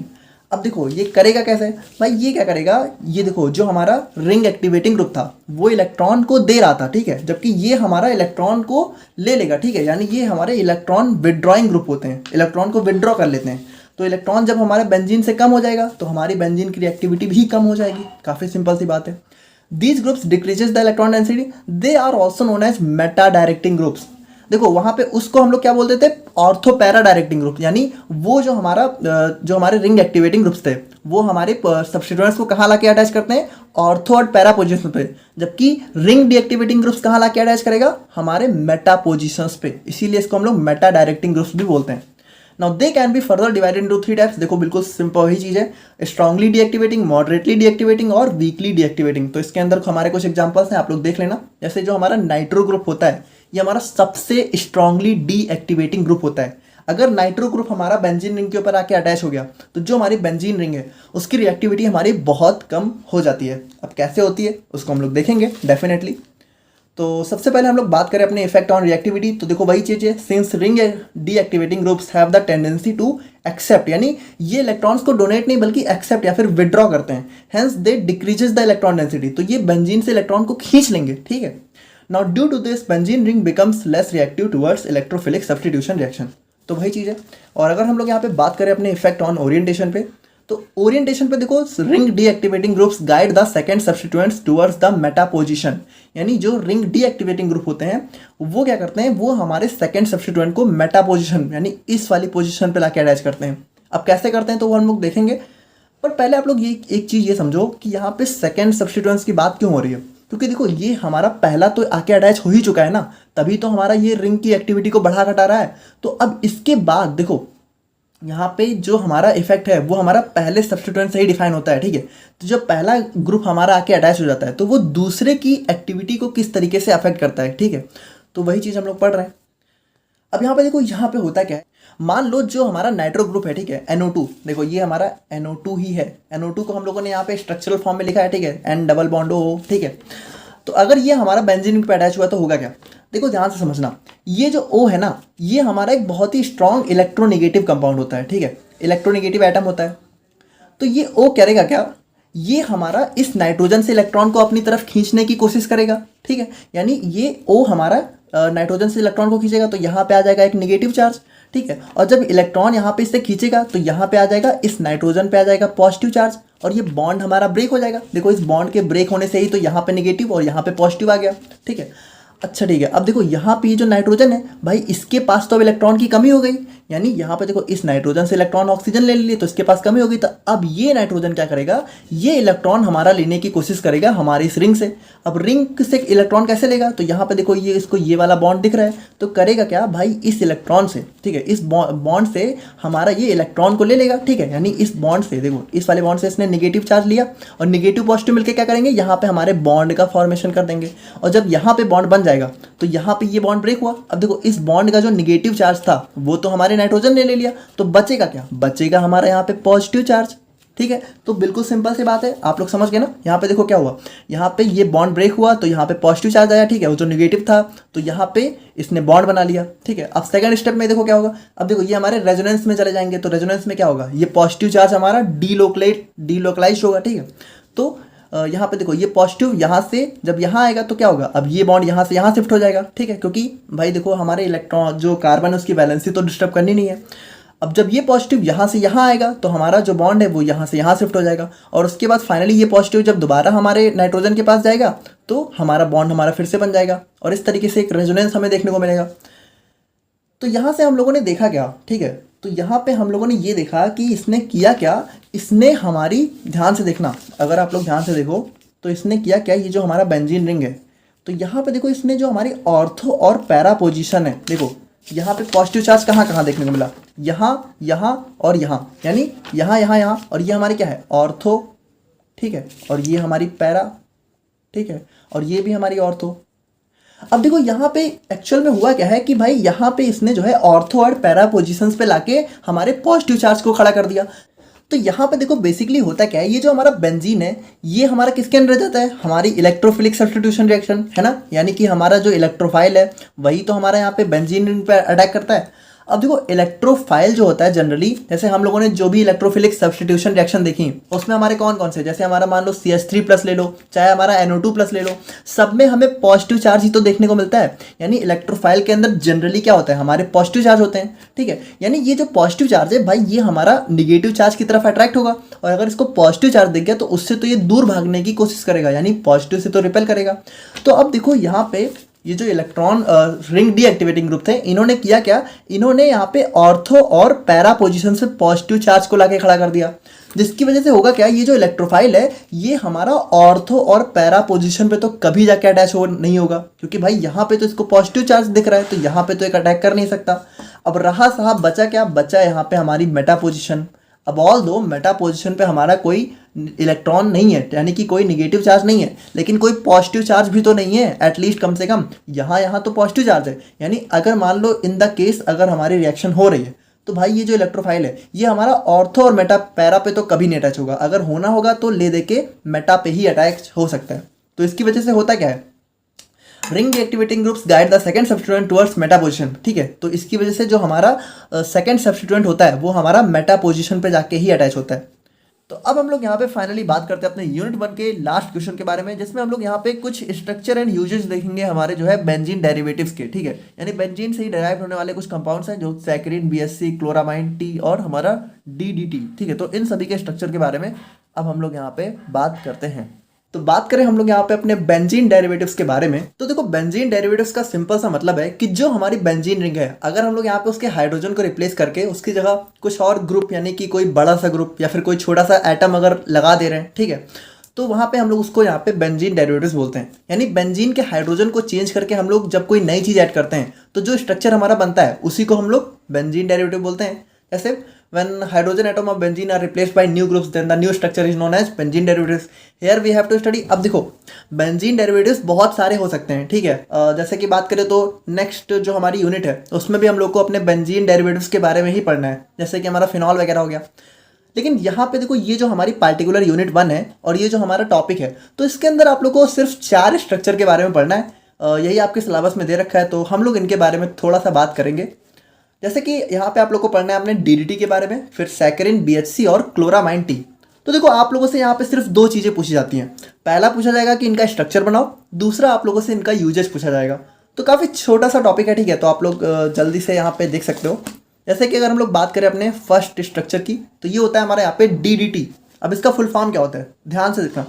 Dichloro, देखो डी से मतलब डाइक्लोरो, फिर डी से डाइफिनाइल, फिर टी से ट्राइक्लोरो इथेन। अब देखो ये हमारा एक टाइप का क्या है, ये हमारा एक टाइप का आईयूपीएसी नेम है। तो आईयूपीएसी नेम से आप लोग स्ट्रक्चर बना सकते हो कि नहीं बना सकते हो। देखो बहुत ही सिंपल है। सबसे पहले स्ट्रक्चर में लास्ट वाला देखो, क्योंकि ये आगे जो लगा होता है ये हमारे सब्स्टिट्यूएंट्स होते हैं, है कि नहीं। तो यानी कि आप लोग आगे आओ, ठीक है। तो सबसे लास्ट में क्या लगा हुआ है, हमारा इथेन। इथेन मतलब यहाँ पे 2 कार्बन की चेन, ठीक है, और सिंगल बॉन्ड। तो देखो यहाँ पे आप लोगों ने सबसे पहले 2 कार्बन की चेन बना ली। देखो यहाँ पे ये कार्बन है ना, ठीक है, तो यहाँ पे 2 कार्बन की चेन बना ली। फिर आओ ट्राइक्लोरो, यानी कि जो हमारा कार्बन है, तो एक कार्बन से ट्राइक्लोरो अटैच है, तो एक कार्बन से आप लोग ट्राइक्लोरो यानी 3 क्लोरो ग्रुप अटैच कर दो, ठीक है। और फिर एक हमारा क्या है, फिर हमारा है डाइक्लोरो डाइफिनाइल, यानी कि हमारे 2 फिनाइल ग्रुप जिसमें हमारे 2 क्लोरो ग्रुप भी अटैच हैं। तो इस तरीके से दूसरे वाले कार्बन से आप लोग को ये दोनों ग्रुप जोड़ देने हैं। तो काफ़ी सिंपल सा स्ट्रक्चर है, आप लोग यहाँ पे नाम से ही बना सकते हो, है कि नहीं सिंपल। अब देखो इसके यूजेस की बात करें तो जो हमारा डीडीटी है, ठीक है, तो सबसे पहली बात कि देखो आज के टाइम में इसका यूज बैन हो चुका है। बेसिकली यहाँ पे ये काफ़ी टॉक्सिक केमिकल था। इसका यूज बेसिकली हमारा 19वीं सेंचुरी में शुरू हुआ था, बट यहाँ पे देखा गया कि ये हमारे ह्यूमन बीइंग के लिए बहुत ज़्यादा हार्मफुल साबित हो गया, तो इसीलिए इसका यूज यहाँ पे बैन हो चुका है। जब इसका यूज होता था तो it is a highly toxic contact poison for wide variety of insects and work by disorganising their nervous system. यानी यहाँ पे देखो ये हमारा क्या करता है, बेसिकली सिंपल सी बात है कि जो भी इंसेक्ट्स यानी कीड़े मकोड़े होते हैं उनको मारने का काम करता है। तो इसके लिए यहाँ पे इसका यूज शुरू हुआ था 19वीं सेंचुरी में, बट बाद में यहाँ पे देखा गया कि ये जो हमारा है ना, ये हमारे ह्यूमन बीइंग के लिए बहुत ज़्यादा मतलब हार्मफुल हो गया, ठीक है। हमारे ह्यूमंस में जीन पे अटैक करने लगा। तो यहाँ पे इसके लिए आज के दिन में इसका यूज बैन हो चुका है। ऑल्दो कुछ लोग गलत तरीके से, ठीक है, इलीगल तरीके से इसका यूज कर लेते हैं आज भी, जैसे कि अच्छा इसका यूज जब होता था तो कैसे होता था, it is applied as dusting powder और its aqueous solution is spread on the target side. यानी कि देखो इसको यहाँ पे या तो एक पाउडर के फॉर्म में या तो इसका जो एक्वस सोल्यूशन यानी इसको थोड़ा सा पानी वगैरह में मिला के और जैसे जहाँ पे भी मारना वगैरह वहाँ पे थोड़ा सा छिड़काव स्प्रे कर दिया जाता था। तो इस तरीके से इसका यूज होता था, ठीक है। तो अगर हम लोग यहाँ पे अपने सेकंड कंपाउंड की बात करें तो ये हो जाता है हमारे यहाँ पे सैकरिन। अब देखो सैकरिन यहाँ पे इसका जो भी आईयूपीएसी नेम है तो आप लोग खुद से लिख सकते हो, बाकी यहाँ पे दिया नहीं हुआ है। तो इसके स्ट्रक्चर में आप लोग को सॉरी यहाँ पे ये बेंजीन रिंग है, तो अभी इसके जो मतलब यहाँ पे डबल बॉन्ड से वो हम बना देंगे, आप परेशान मत होना, ठीक है। तो यहाँ पे देखो ये हमारी एक होती है बेंजीन रिंग, ठीक है, और उसके बाद एक रिंग आप लोग को थोड़ा इस तरीके से बनानी है जहाँ पे आप लोग को ये सारे ग्रुप्स वगैरह अटैच कर देने हैं। तो इसको थोड़ा सा आप लोग प्रैक्टिस कर लेना। अच्छा देखो यहाँ पे आप में से कुछ लोग मुझसे पूछ रहे थे कि स्ट्रक्चर वगैरह के बारे में क्या है, ठीक है, कैसे स्ट्रक्चर हम लोग बना सकते हैं। तो यार देखो एक बात आप समझो, स्ट्रक्चर में थोड़ा बहुत तो आप समझ सकते हो, ठीक है, कि चलो ठीक है जिस तरीके से नाम है उस तरीके से आप लोग स्ट्रक्चर बना सकते हो। लेकिन देखो स्ट्रक्चर आप लोग को प्रैक्टिस करनी पड़ेगी, ये बहुत इंपॉर्टेंट है। आप ये नहीं कर सकते कि आप लोग स्ट्रक्चर दिमाग में बैठा लो या समझ लो, समझ रहे हो, उसको प्रैक्टिस ही करना पड़ेगा। This is the only way. Structures का यही एक तरीका होता है, ठीक है, तो आप लोग को प्रैक्टिस करना पड़ेगा, प्रैक्टिस सही आएगा। अब इसके यूजेस की बात करें तो यहाँ पे जैसे कि जो हमारा सैकरिन है ये हमारा एक टाइप का आर्टिफिशियल स्वीटनिंग एजेंट होता है, यानी इसको हम लोग यहाँ पे शुगर की जगह यूज कर सकते हैं, शुगर का ये सब्सटीट्यूट होता है। अब देखो यहाँ पे शुगर के कंपेयर में ये एक हेल्दियर साइड में होता है, तो काफ़ी अच्छा हो जाता है। जैसे कि हम लोग बात करें तो saccharin provides products with increase stability, improve taste and lower production cost. यानी देखो यहाँ पे सैकरिन क्या करता है, जैसे कि शुगर आर्टिफिशियल स्वीटनिंग एजेंट होता है, तो यहाँ पे ये देखो स्टेबिलिटी प्रोवाइड कर सकता है और यहाँ पे जो है हमारा टेस्ट भी इंप्रूव कर देता है और इसकी प्रोडक्शन कॉस्ट भी थोड़ा सा लोअर साइड में होती है। Now it is also added in various vitamin supplements and medicine, ठीक है, यानी इसको बहुत सारे विटामिन सप्लीमेंट्स और मेडिसिन में भी हम लोग यूज कर सकते हैं। और जो इसका सॉल्युबल सॉल्ट होता है उसको हम लोग यहाँ पे सैकरिन सोडियम। अच्छा हाँ, देखो ये जो सैकरिन है होता क्या है कि ये सैकरिन ना हमारा एक इनसॉल्युबल होता है, यानी ये हमारा सॉल्युबल होता नहीं है। तो अगर मान लो हमें सैकरिन को सॉल्युबल करना है तो इसका हमें यहाँ पे सॉल्ट फॉर्म यूज करना पड़ेगा, जिसको हम लोग बोलते हैं सैकरिन सोडियम। अच्छा, सैकरिन सोडियम में चेंजेस क्या आते हैं? देखो सैकरिन सोडियम में आप लोगों को बस सिंपल सा चेंज ये करना है कि इस हाइड्रोजन की जगह आप लोग को सोडियम ग्रुप लाके सोडियम एटम लाके अटैच कर देना है, ठीक है। तो बस सिंपल सी बात है। और बात करें हम लोग यहाँ पे अपने थर्ड नंबर के स्ट्रक्चर की, तो ये होता है हमारे यहाँ पे BHC यानी बेंजीन हेक्साक्लोराइड। अब देखो अगर हम लोग यहाँ पे इसके IUPAC नेम की बात करें तो इसका IUPAC नेम होता है 1 2 3 4 5 6 हेक्साक्लोरोसाइक्लोहेक्सेन, ठीक है। क्योंकि यहाँ पे देखो 6 क्लोरो हैं तो हेक्साक्लोरो हो गया, और 6 पोजीशंस में तो 1 2 3 4 5 6 हो गया, और उसके बाद यहाँ पे ये हमारा एक साइक्लोहेक्सेन होता है, ठीक है। और यहाँ पे इसके यूजेस की बात करें तो यहाँ पे इसको हम लोग यहाँ पे इंसेक्टिसाइड्स की तरह यूज करते हैं किसमें, क्रॉप्स फार्मिंग में, ठीक है। और यहाँ पे बहुत सारे फार्मास्यूटिकल्स में भी हम लोग इसका यूज करते हैं। तो ये होता है यहाँ पे बेंजीन हेक्साक्लोराइड। एंड फाइनली बात करें अपने क्लोरामाइन टी की, तो यहाँ पे देखो इसका स्ट्रक्चर हमारा थोड़ा सा कॉम्प्लेक्स टाइप का होता है। तो देखो यार वही बात है ना कि आप लोग को थोड़ा अपने दिमाग में समझाना पड़ेगा कि अच्छा ठीक है ये हमारा यहाँ पे बेंजीन रिंग होगी, फिर एक बेंजीन रिंग का एक साइड से हमें जो है CH3 लगाना है, फिर इसके जस्ट अपोजिट वाली साइड से हमें जो है यहाँ पे सल्फर ग्रुप अटैच करना है, ठीक है, जिसमें यहाँ पे हमें डबल बॉन्ड से 2 ऑक्सीजन दिखाने। अब देखो यहाँ पे है काफ़ी सिंपल, बस आप लोग को थोड़ा सा दिमाग लगाना होगा, प्रैक्टिस करनी होगी। 4-5 बार जब आप लोग एक ही स्ट्रक्चर को बनाओगे तो अपने आप वो चीज़ें आपके दिमाग में बैठ जाएंगी। तो ये एक तरीका होता है। अब यहाँ पे हम लोग इसके यूजेस की बात करें तो इसको हम लोग यहाँ पे मेनली जो है डिसइंफेक्टेंट की तरह यूज़ करते हैं, ठीक है। और यहाँ पे बहुत मतलब जो बर्न और बाउंड्स वगैरह यानी घाव वगैरह कहीं हो जाते हैं तो वहाँ पे भी इसका यूज़ किया जाता है, और ओरल माउथ वॉश की तरह भी हम लोग इसका यूज़ करते हैं। तो ये थे हमारे यहाँ पे कंप्लीट यूनिट 1 के questions and their answers. I hope कि आप लोग यहाँ पे समझ गए होंगे सारी चीज़ें। बाकी नेक्स्ट वीडियो में हम लोग यहाँ पे बात करेंगे अपने यूनिट 2 के इंपॉर्टेंट क्वेश्चंस एंड उनके सॉल्यूशंस के बारे में।